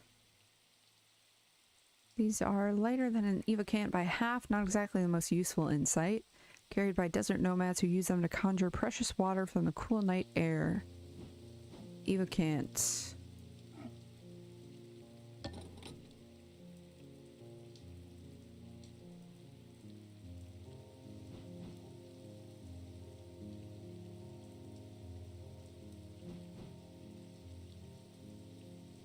Do I even have that? I might not.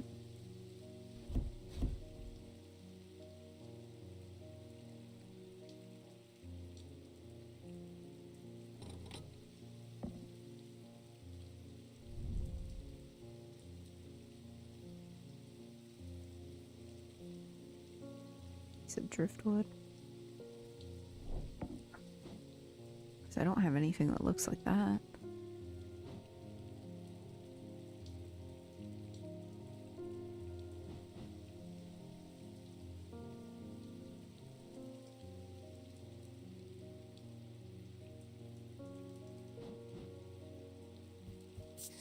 I'm gonna say I don't have the Manus.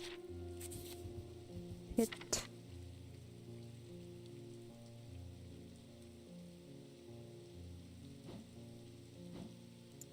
Three different elements: earth, sun, and death. Energies balanced in such a way do not produce a recognizable thaumic field like this motherfucker.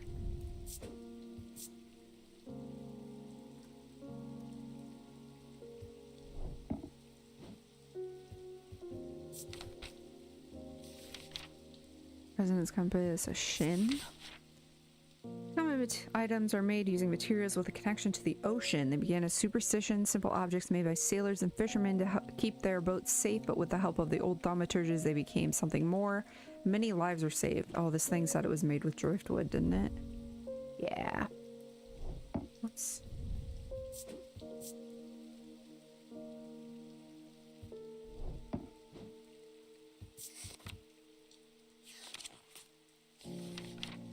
Spirit Eye. There are some who stay away from spirit eyes, believing them to be a window into a world that should not be seen, and others who deride their fears, nothing more than superstition. It is not clear exactly what they do show, another layer beneath the visible world. They draw their power from the opposing symbols inscribed upon them. Opposing symbols.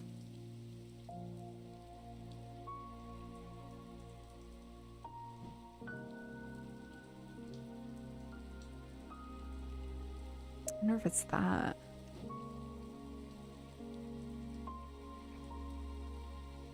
Because this is like fire and ice.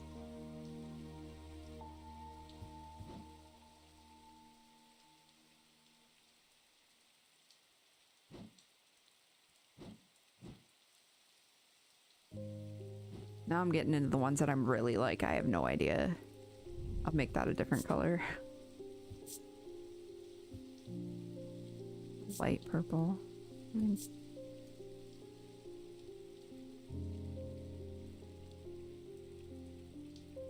Two question marks because I really don't know.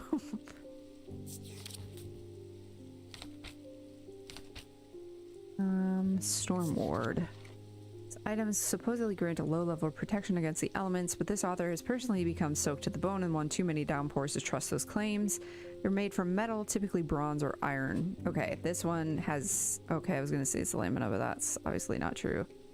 Gotta go to the bathroom, okay. I'm not doing anything terribly exciting, but I promise I won't finish the game in the time you're on.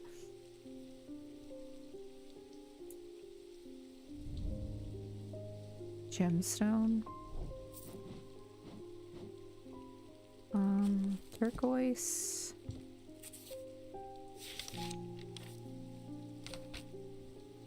Stone of water.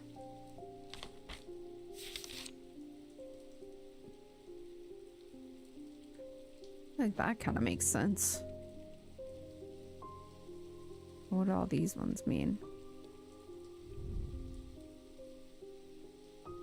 It's earth. It's made of bronze, so it's not like a precious metal.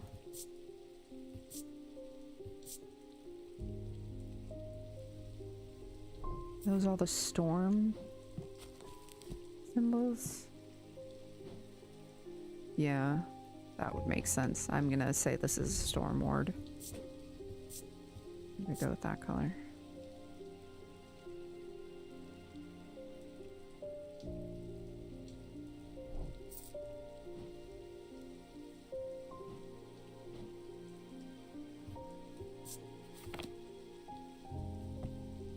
Oh, made from bronze or iron, yeah.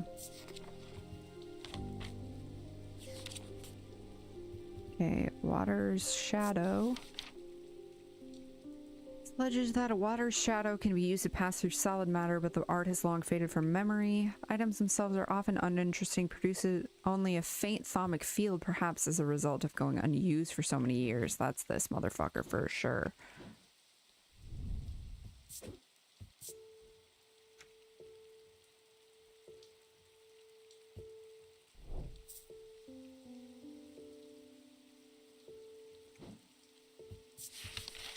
Okay.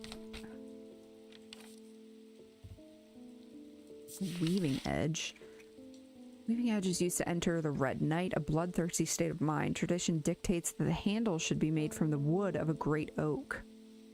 Back who else died? Nobody. Thank God. Wood of a great oak? This, maybe?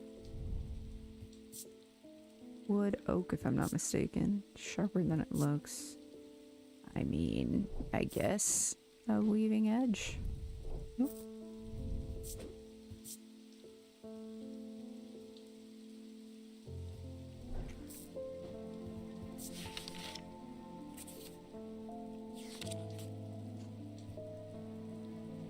I got that one. And the Zia. Warn about the neck to place them closer to the heart. These innocent looking items instill a sense of fear and paranoia. It can be difficult to remove. The Zias are made of any single material except wood or clay. They typically have no symbol or other writings upon their surface. This motherfucker made me paranoid. This was the Zia the whole time. Okay.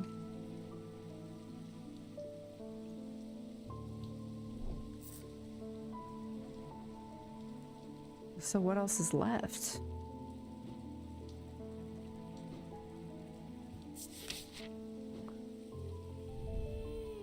Nothing to remark? I cannot believe that that would be the Dread Vivint the whole time then.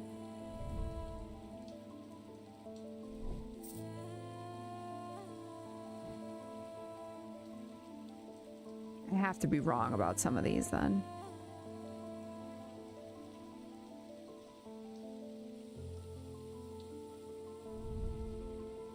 Nothing to remark.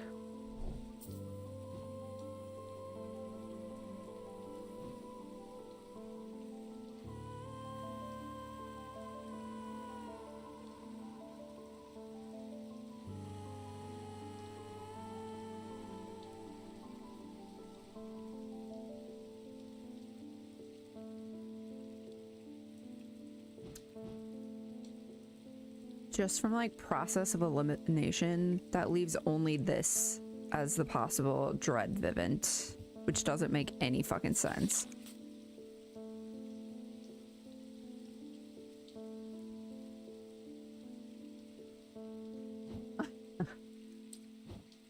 So I must be wrong about some of them.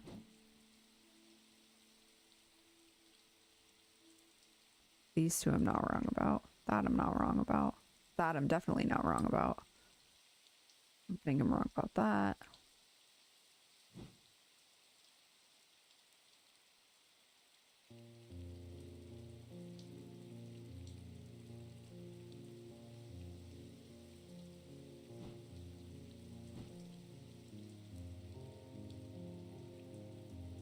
Hmm.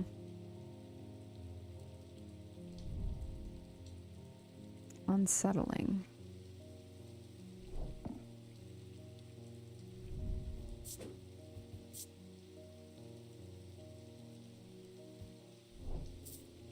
I don't know. Oops.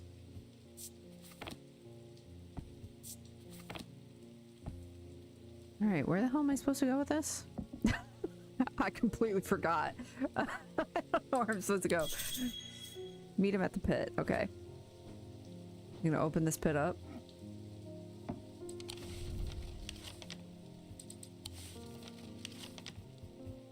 The pit is number 20. The sun is low in the sky as we arrive at the pit, casting a warm light across the treetops and the open fields. A solitary raven cries out from the tree line, and I look to the skies, but they are empty. The pit itself is an ominous sight that the otherwise serene atmosphere can do nothing to diminish. It is a scorched black hole, perhaps 5 meters in diameter, that has an unnatural look to it. This is a site of thaumic convergence. It is no simple thing to destroy an object of this kind. We need to set up opposing powers at opposing compass points, strength and weakness, light and darkness. And finally, we need the light of Korchin to bind them. Okay, no big deal. No, that's not what I need. We all fell in the pit. Yeah, we did. Can I put you somewhere? Hang on, let me hide this.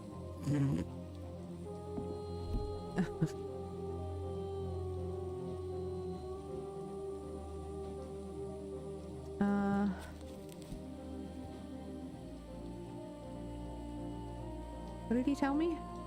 Oh, he gave me a note. I was like, you expected me to remember that? Hold on. Where is the note? Was it this one? Yeah.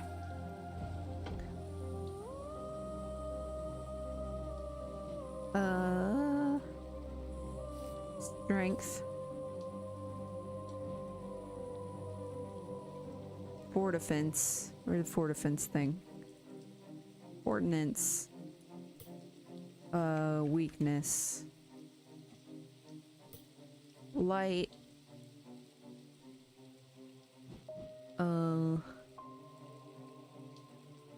What does an ascus do? Wasn't it? Oh, let's breathe underwater. Carrick's candle? Maybe? Oh no.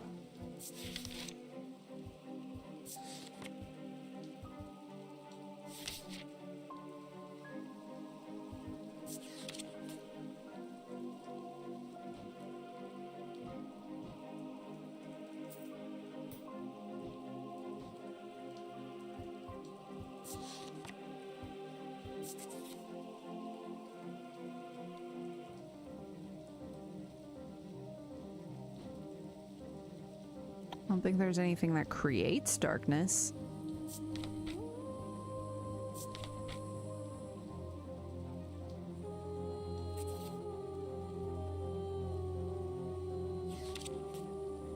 Oh.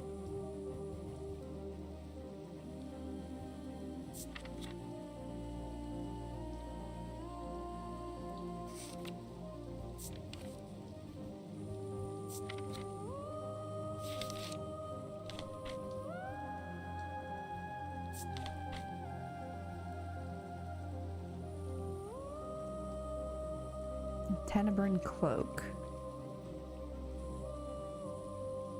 Music's kind of popping off.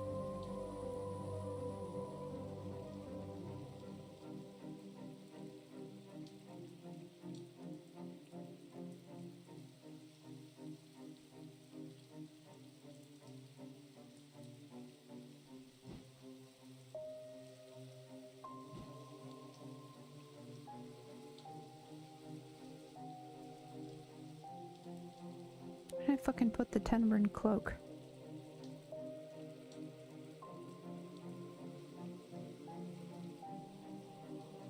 There it is. And then Light of Corchin, or Corchin's light.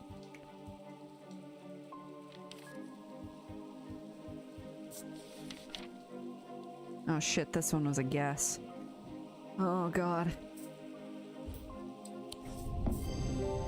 Yes. Let's go first try, baby! Eli inspects my work. His face shows little emotion, but he seems satisfied. By now, the sun has finished setting, and only a hint of red afterglow remains in the darkening sky. The raven croaks his mournful cry once again. This time there is a reply, and then another. I look up and see several dark shapes circling above. Quickly now, they're here. I spin round to follow Eli's gaze, and my pulse quickens as I look out across the field. A large group of shadowy figures is walking steadily towards us. We can't see their faces at this distance in the low light, but I'd be willing to bet that every one of them has pools of midnight for eyes. In the sky above, the ravens continue to grow in number, and their caws and cries get louder and louder. I look down at the black object in my hands. Such a small thing, and yet its seductive power is impossible to ignore. It wants to be opened. Suddenly, it feels inevitable. Casket, now! But I'm not sure I want to give it to him. What? I'm supposed to get... Yeah, give him the casket. What do you mean? A wave of intoxicating power washes over me, but I hold strong against it. I hand over the casket, and together we begin activating the items arranged around the pit. Working as fast as we can, it still takes longer than we'd like, and when I look up again, the thaumaturge has fear in his eyes. We're too late. The mob is upon us. One of them grabs Eli and tries to wrestle the casket from his hands. I rush across to help him, but it's no use. They're all around us. The man tears the casket free, and it clatters to the floor, skittering towards the edge of the pit before coming to rest on the precipice. A gray-haired woman stoops to pick it up, and I'm surprised to find that I recognize her. It's Verona Green, the occult scholar. Oh god, we're gonna find out if I picked the right thing for her. The mob cheers, but Verona turns toward me, and I'm no longer afraid. Her eyes are ringed with darkness, but they are not black. Back from the dead. She winks at me and throws the casket into the pit. At the same moment, Eli activates the light of Corchin. Time stands still, and then there is a rush and a roar as a swirling vortex of blue-green light races up out of the pit. The casket is sent soaring up into the night sky, where it seems to hang for a moment, turning slowly in the air. Oh god. It's held with a shrieking, splintering crash. It shatters into 1,000 pieces, and then there is nothing but smoke and the smell of ozone, and all is quiet. Let's fucking go, dog. I'm so glad I picked the right thing for her. I was not sure that the fucking storm thing was the right choice for Verona. It has been a few weeks since the casket was destroyed, but I'm still riding high on the elation and relief from that night.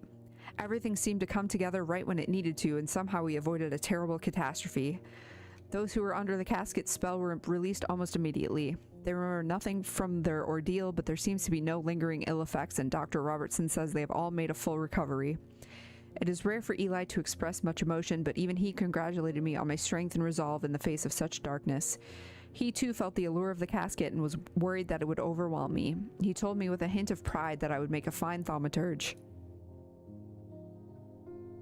Ending 1, catastrophe avoided. The casket has been destroyed and Undermere is safe again. Alive, alive, alive, alive. Alive, alive. Insane. Deceased. Yeah, I don't care. Her thoughts are scattered after being sliced with a diverging hook. Rip. Sorry.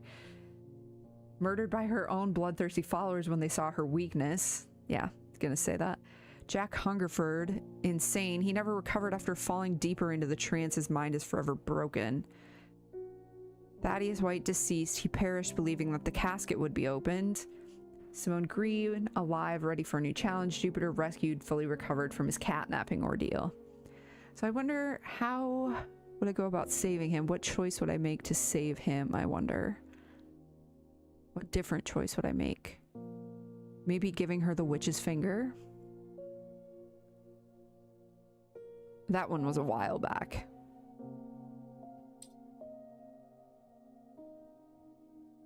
Sick. I fucking did it.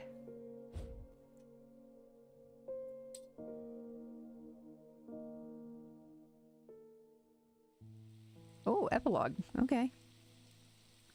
What I do now? Sorry, Jupiter. Happy baby.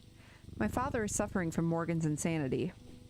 His doctors have given up on him, but Dr. Robertson told me there might be a way to save him. She said it might be possible to stop the infection spreading by cutting the poisonous thoughts from his mind, but she said it was beyond her skill. Okay, Morgan's insanity. I think that's a curse. Is this like just an opportunity to figure out all the shit you haven't confirmed yet, maybe? Poison of the mind. Yeah, that's not particularly helpful.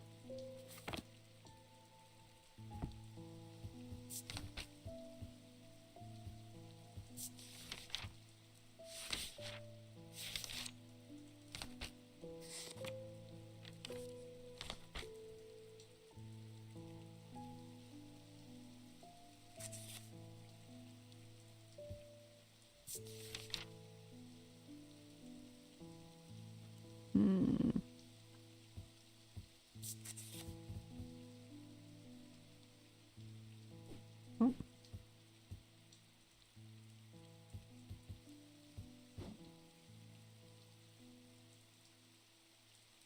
I mean, I feel like that's what the Dradic or diverging hook is for, isn't it? Okay, yeah, I was like, isn't that what that's for?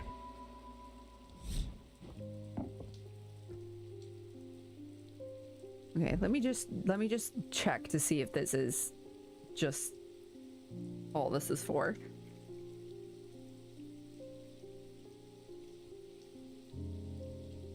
Strange Antiquities.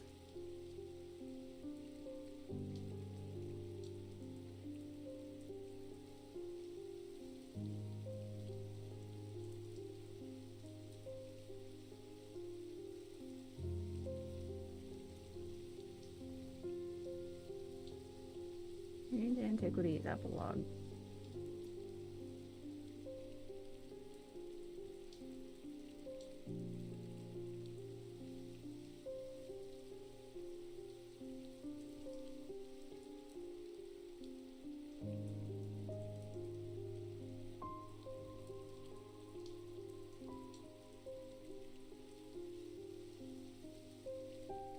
Oh shit, apparently that creepy cult lady is one of the possible endings, but we killed her like halfway through the fucking game. Sorry, bye.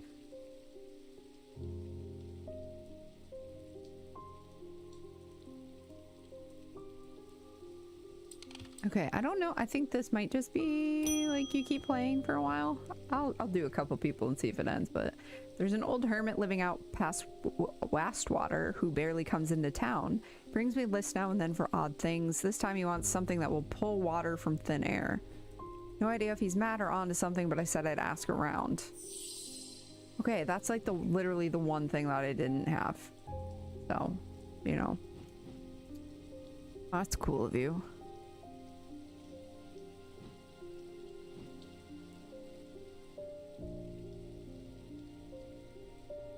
I guess I could try this. Well. Look up water in the book's index. Okay. Oh, I'm already in the index.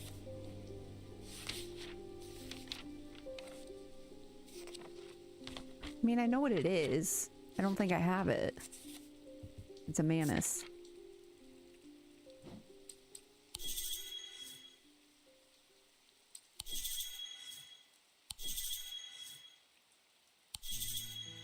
Girl, I don't have this thing.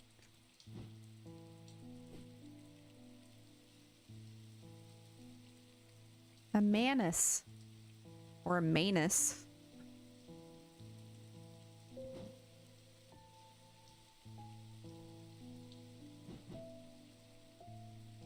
Because I don't have anything that looks like a water skin. Unless Am I hiding more stuff somewhere?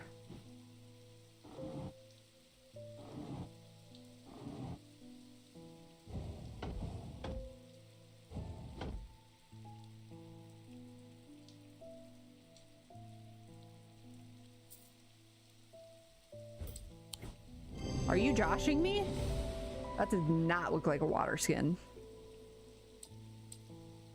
Okay.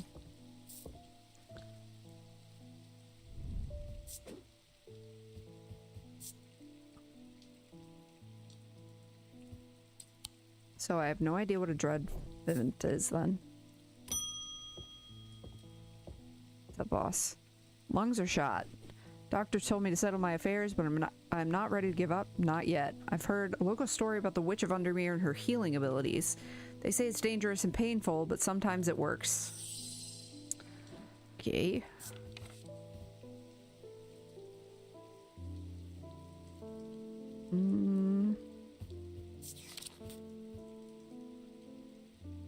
Like a witch's finger?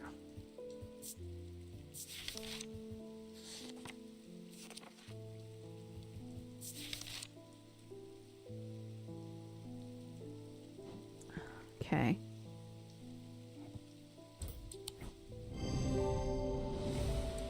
Okay.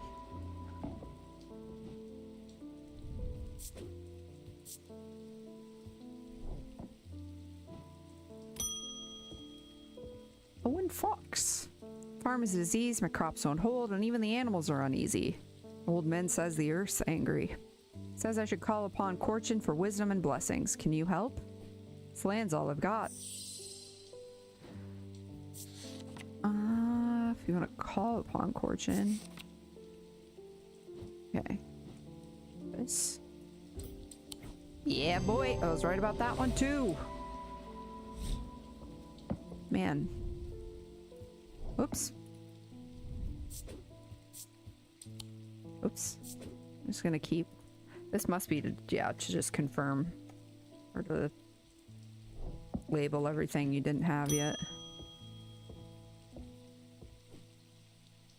Harry Potter. Martha Chapman, I'm sorry. I collect rare artifacts, especially those with, shall we say, questionable uses. A weaving edge has always fascinated me. I don't plan on using it, heavens no. Blood magic, old traditions. I simply must have it. Weaving edge, okay. Storm Ward.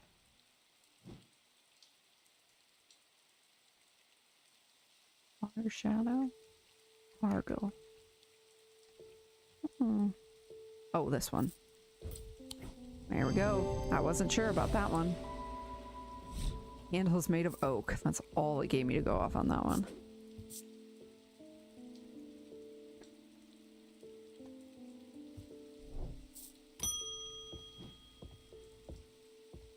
I've read the tales of Kalaris from cover to cover. Surprised to learn of some of the powers he could wield. Did you know that he could walk through walls? Read that he used a water shadow, but that we have lost the knowledge of how they work over the years. That's Rachel Maddow. Not this lady, the one before. Yeah, it was. I don't expect I'll get very far with it, but I'd like to study one all the same. Who knows, perhaps I'll succeed where others have failed.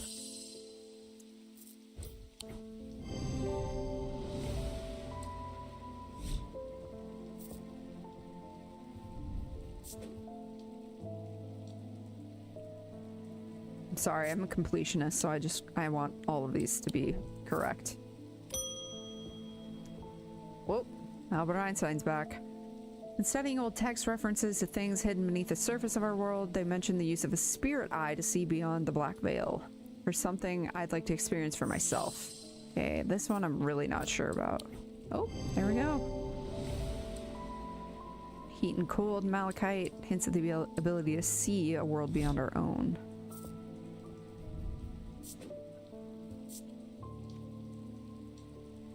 You get it? Thank God, because it, like, I just want to know. It just makes me feel good. Sorry. I need your help. Found a cave out past the old mill. Inside, some sort of mirror was casting a strange beam of light. My brother walked into it. Now he's stuck, pulled this way and that like some dancing marionette. Came here as fast as I could because I remembered you have a way to draw dark power away from the body. Could that work here? Okay. This I really have no fucking idea what it is anymore.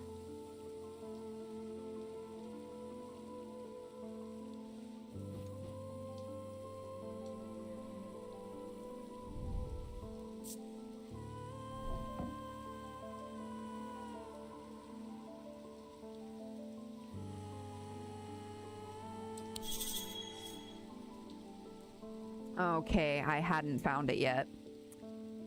That's why. I have a clue that tells me which items I need to put on the plinths in the counter below.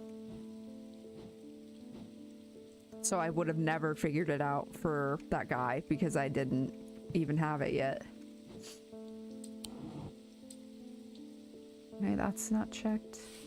Is it this? 3 resonant objects. Lightest first, heaviest last. I thought I did that.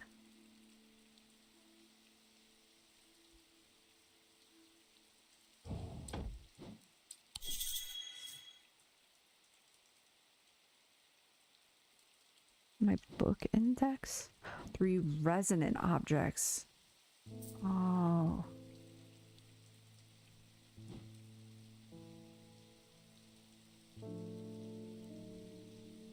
Fuck, okay. So this is resonant.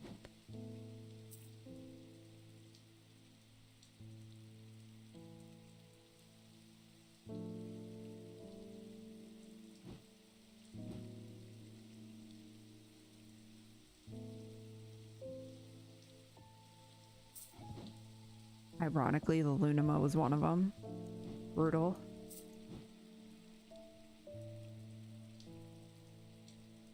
And the Corvin's might. Okay.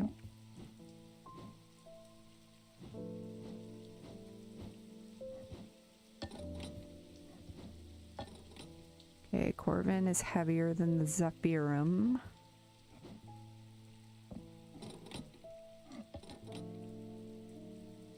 And the Zephyrum is heavier than Corvin or than the Lunima. So this is the lightest. The lightest first, heaviest last.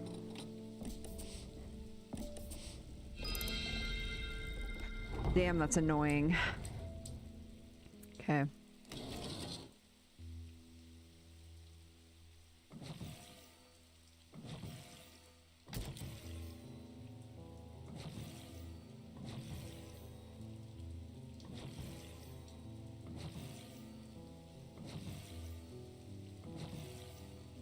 Okay.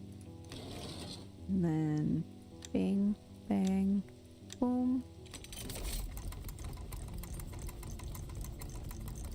Oh my god, it's the thing from the title, like the main screen.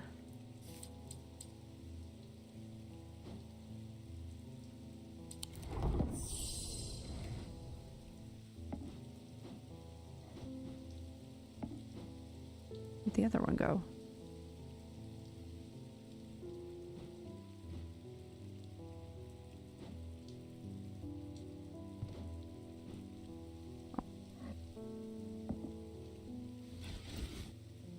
So this is what I should have, this is what I wanted to give my boss's brother.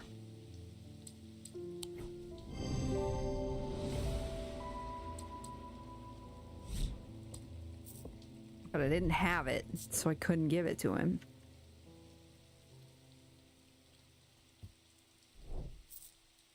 So annoying. Alice Holtby. Grandmother followed the old ways. She kept a Dradic altar in the cellar. She believed in asking for nature's blessing before a harvest. Found a note about a ritual needs an argyle. Yep, you got it.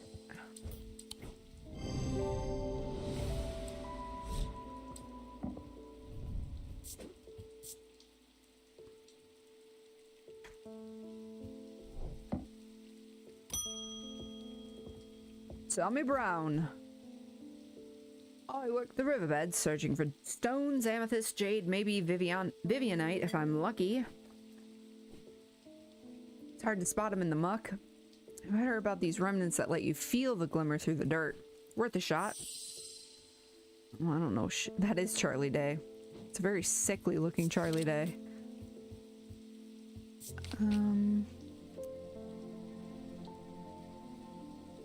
Shimmer? I don't know if that would even be...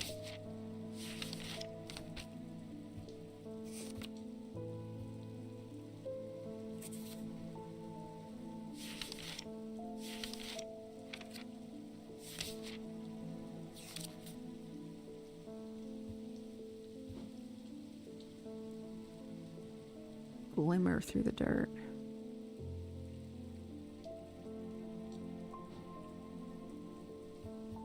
Searching?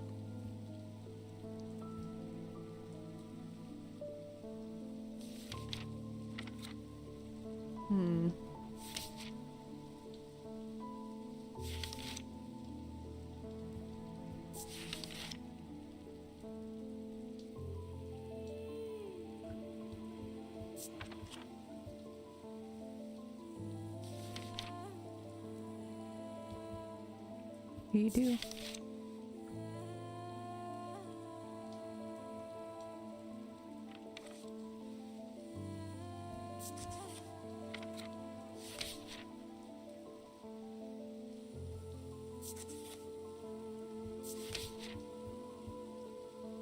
Oops, I mean to close you.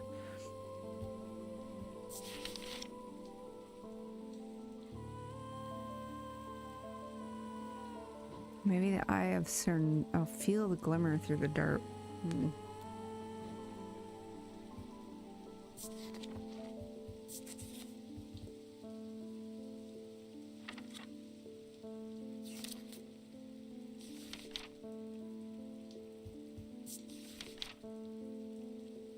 No.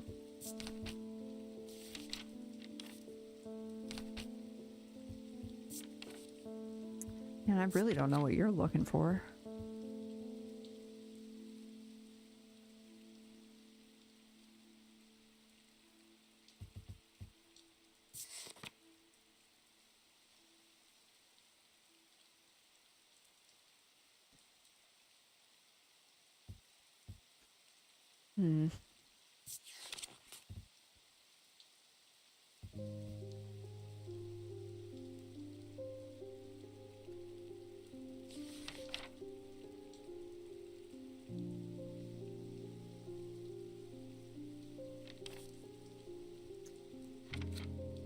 Gemstone?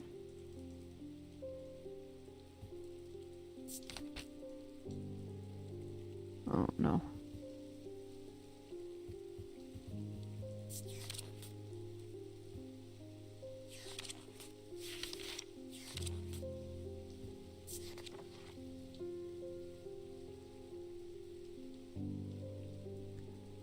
Oh, maybe an Ares remnant. That'd be an interesting one. Try that. There we go.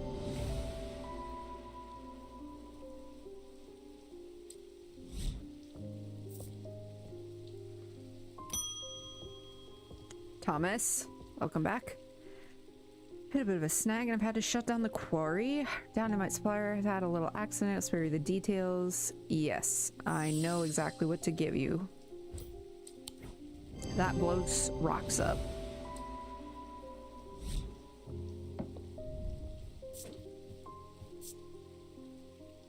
It's also a very good show on HBO, apparently. I have not watched it, but I want to.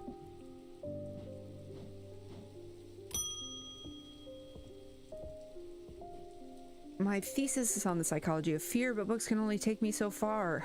I need to feel it properly. I'm sure you have something. It can make you scared, boy.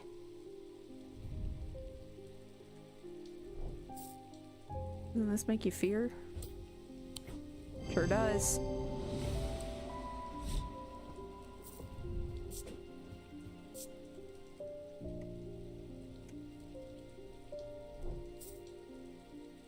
So I think all of these people are going through the different things that you have choices of. Looking into Corvin the Bloody Queen for a book on historical figures that I'm writing. Difficult to verify much of her story. You're gonna want might. The Corvin's might, yep. Man, I'm so glad I went through and labeled everything as to what I thought it was. This is saving me so much fucking time. Let's go. Next, please. Just shift their thinking a little. Sometimes all it takes is a suggestion in the right state of mind. Do you have anything suitable? Yeah. What was that? I think I already did that one. Suggestion? That was the one I gave to the cult lady that got her killed.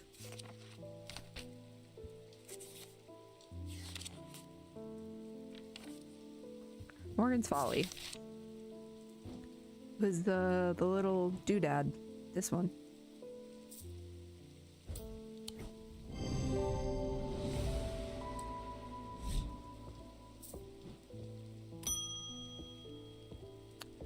So Jane, sons are out of control. Jail doesn't teach them anything. You're behind bars and they come back worse. I want them to feel they've done wrong. Real penance so that they change their ways.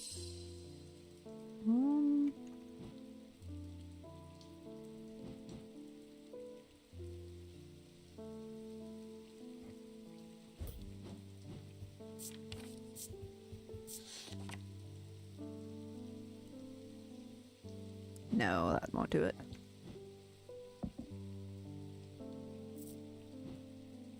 The Light of Corchin?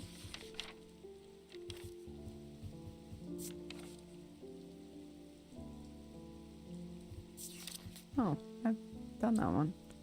I just didn't update it.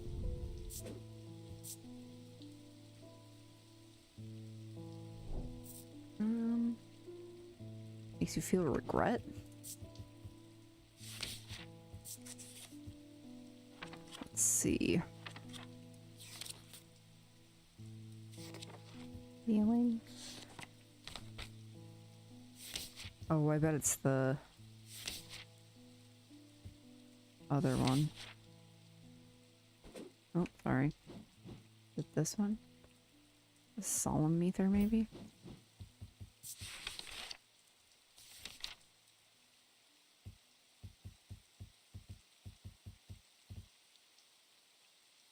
Oh, is that not what it's called?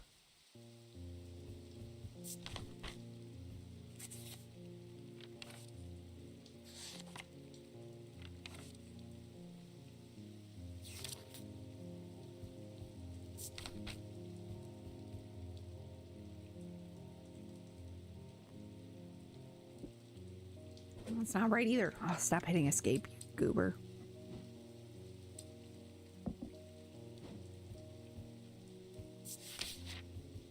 What the hell am I thinking of? Guilt? Oh yeah, that's what I need. The Binding Seed. That was like the first choice I had to make.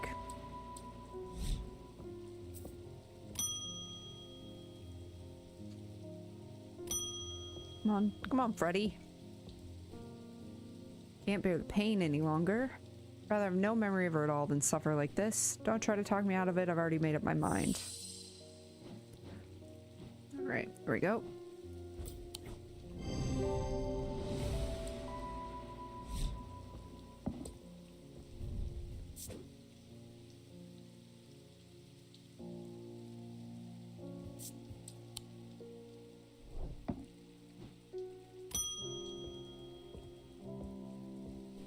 Brothers, captains, have a small fishing vessel in Haverig. Big storm last month and 2 boats never came home. Remember what the old sailors used to carry? Charms, tokens, yeah. I know what to give you. I know what to give you. It's a shin.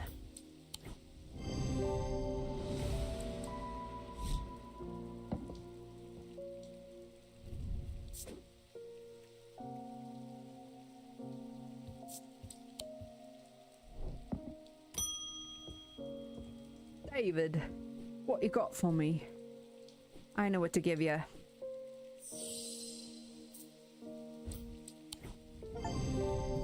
Yes! Goddamn motherfucking achievement!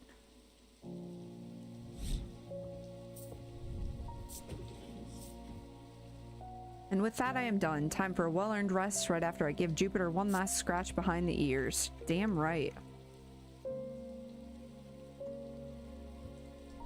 Before I do, let me make this green, just because now I know for sure that's what it is.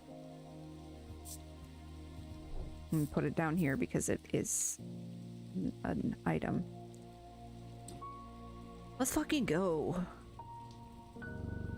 Good kitty. That's a good kitty.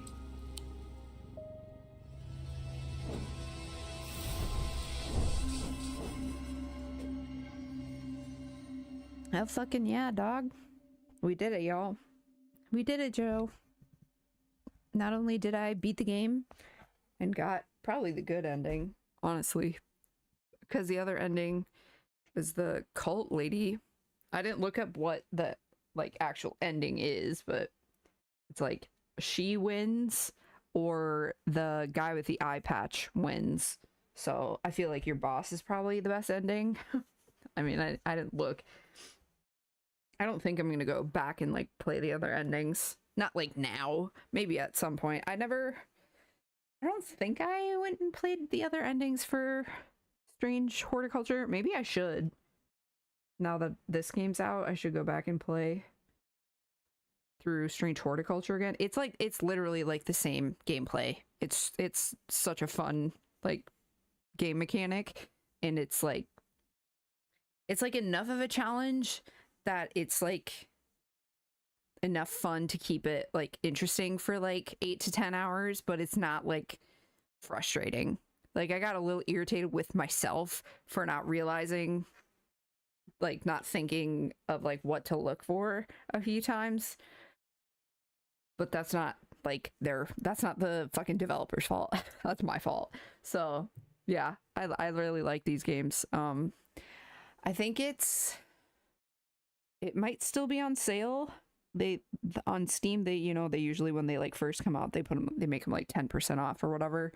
So I think it's like $17 or something like that. Yeah, they're like under $20 typically. I mean, it's an indie game, pretty straightforward. It's good fun. If you enjoyed it, you should check it out for yourself. Have fun. If you like puzzle games, that kind of thing. But yeah, the art style, gameplay, like everything about it is like the same with Strange Horticulture. It's just plants instead of like creepy objects. So the plants are really pretty. Like I really wanted to like challenge myself to like try drawing them, because I keep wanting to like get into drawing and then I just don't do it because it's like hard because I don't know how to draw. So I just don't. But yeah, that was Strange Antiquities. I really liked it. I was super hyped for it to come out for a while, like since they announced it. And then Little Witch in the Woods 1.0 finally released this week too, on Monday, this past Monday, I think. So maybe I'll stream that. I played the early access when I was streaming on Twitch. So I have like 4 episodes of that on my channel. So a little couple streams. I think those were when I was doing like 1.5 hour streams on like weekdays. So I think that's only like 4. I can't do math. That would be 6 hours of gameplay. But it's like the full game is out now of that. So I already own it, so maybe I'll stream that. Maybe I'll start streaming it tomorrow. I don't know. I might just like these like not lower quality, but like they're not so taxing on my computer that I can like stream and play them at the same time. Now that I have like 2 monitors, or not, I have like my laptop and a second monitor. It's like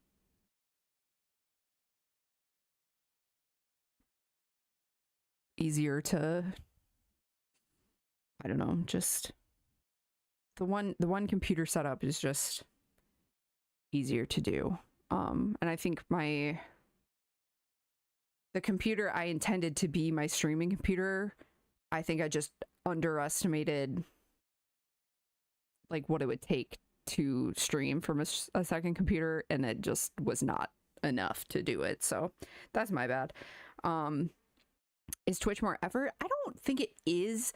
I think it's just like,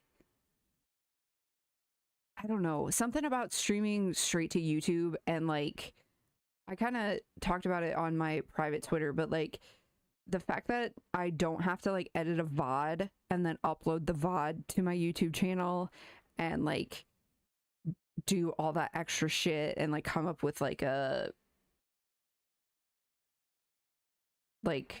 wait for processing time, like just literally all the mental effort to go along with that. Like I have to like go in and like like adjust like the audio volume and like the, you know, make sure like edit the intro and outro and like do all this and like make cuts and like just everything about editing the VOD.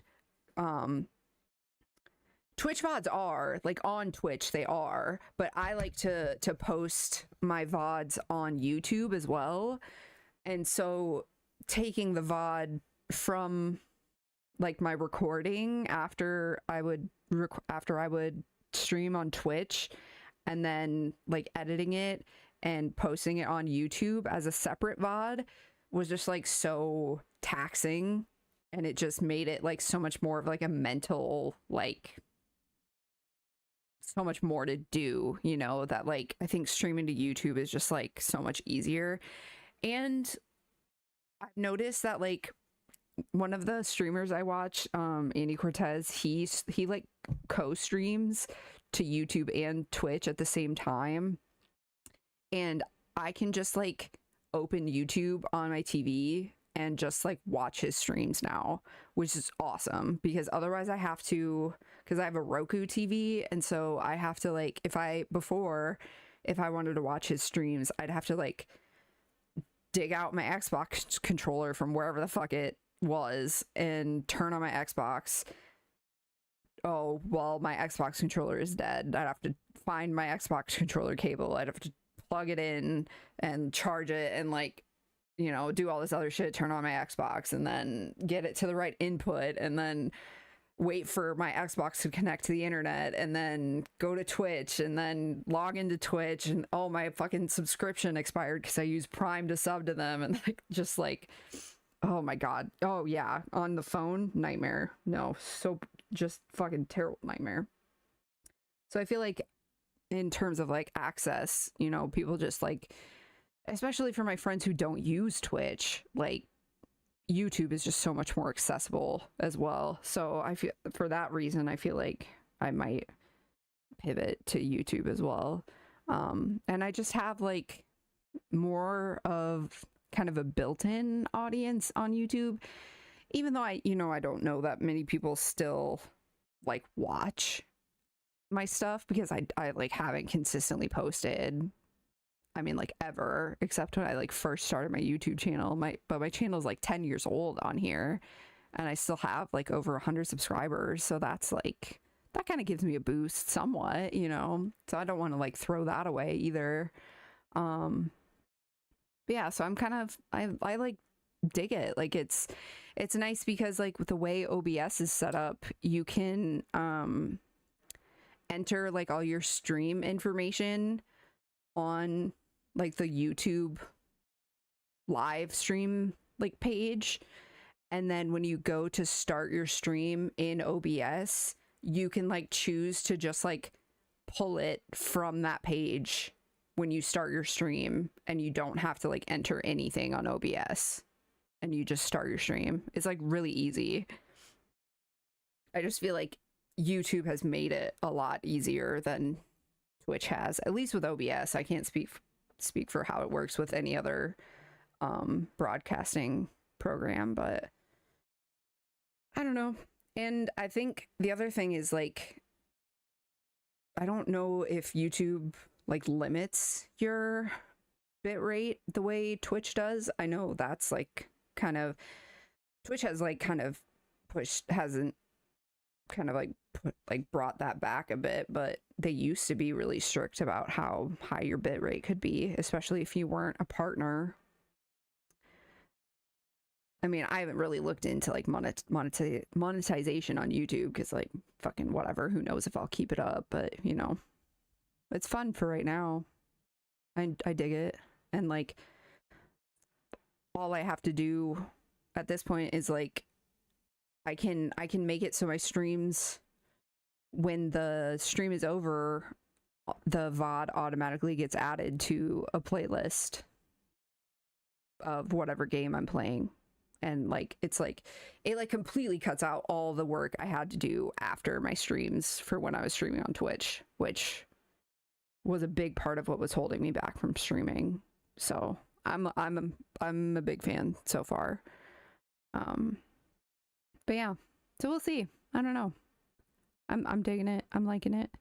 But I mean, it's been 2 days, you know, and I did end up streaming like fucking, I don't know, 10 hours today. So who knows? I finished the game though, so you know. We'll see how it goes. But yeah. Thank you for hanging out, Shauna. Anybody else who's hanging out but just lurking? I can't see. If I had the web browser open, I'd be able to see how many viewers there are, but I only have the OBS open, so I just see chatters, and it's just been Shauna chatting, so appreciate you. But yeah, I'm gonna end it here. Strange Antiquities was awesome. Loved it just as much as I loved Strange Horticulture. But yeah, we'll hopefully be back with either Little Witch in the Woods or something else. I've been terrible lately. Every time fucking a game on my Steam wishlist the past like 6 months has been like under $10, I've bought it. So I have so many games that are like, God, probably like not even like a couple of gigabytes in storage space, but I got them. So I should play through them. That's what I've been thinking about, is just like, fuck it, like I'll just play them, and then if I like don't like them, I stream them for a couple hours and then like go, oh well, that was fun. If you liked it, cool, maybe I'll play more. If nobody watched it, well, oh well, whatever. I played through like Water Park Simulator over the last like week or two, got my park up to 5 stars, and was like, all right, I'm done with that now until they start adding more stuff. So yeah, that game was fun as hell.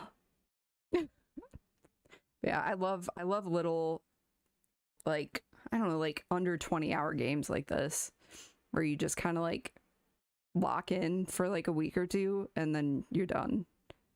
And you can chop slop. Literally, though, I have so many. Let me just like go through. Hold on. I'll exit out of this and show you my Steam library. Water Park Simulator, Cash Cleaner Simulator, Blood Bar Tycoon, Little Witch in the Woods, like Bear and Breakfast, Tiny Aquarium, Escape First Alchemist, like Alchemist Shop Simulator, Tiny Craft Town, Cat Cafe Manager. Like, so many of these are like chop slop. Like, that's literally what they are. Because it's just like, it's shit that I would love to do if there was no, like, as fucking awful as it sounds, if there was no like physical requirement with it. But yeah, I've heard Cosmic Wheel Sisterhood is really good, and it was like a bundle with this game this weekend. I think it was like, I think the bundle was like $20 for both of them. Let me go. Floor page. Let me give them some free advertisement.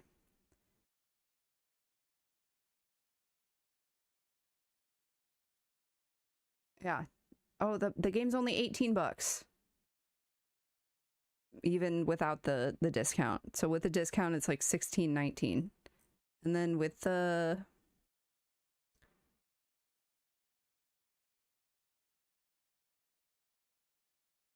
do I like dating sims? You love Monster Prom. I think it's like $15. I don't know. I go back and forth on games like that because it's like sometimes I'll play like Monster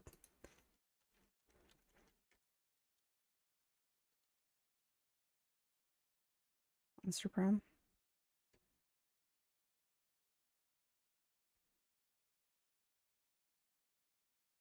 It looks cute. I think I've heard about it. But sometimes I'll like if it's too like visual novel-ish, I'll get like bored pretty fast. Is it silly and raunchy? Yeah. I don't know. It depends on the mood I'm in. I'll add it to my wish list. I'll wish list it. Because I might. It depends. Jesus, how much fucking DLC do they have? $51 for all the DLC? Oh no, it's the franchise. Okay, I thought it was DLC. They just have a bunch of sequels. Okay. Okay. Do they have like mini games and stuff in it? Or is it just like you pick who you want to romance and then you just like, it's a story around that?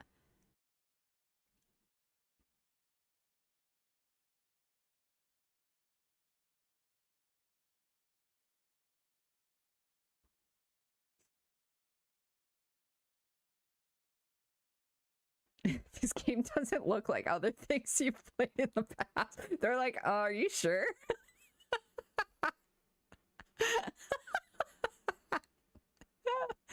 That's funny. Oh god.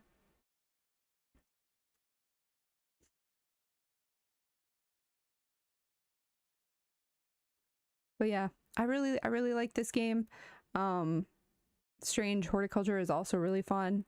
I highly recommend it. But I'm gonna peace out. I'm gonna dip. I hope you guys have a great night or morning or afternoon, whatever time it is, wherever you are. If you're watching this live, if you're watching this as a VOD, whatever it may be. Hope you have a good one. Hope you have a great one. I hope you are happy and safe and all that good stuff. See you on the flip side.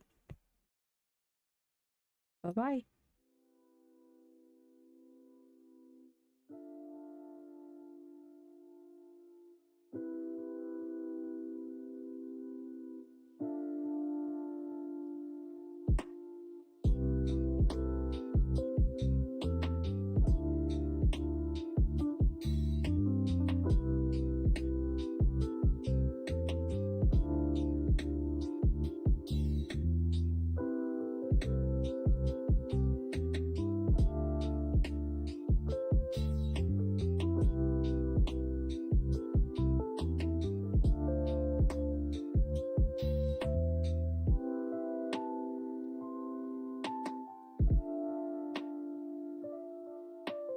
you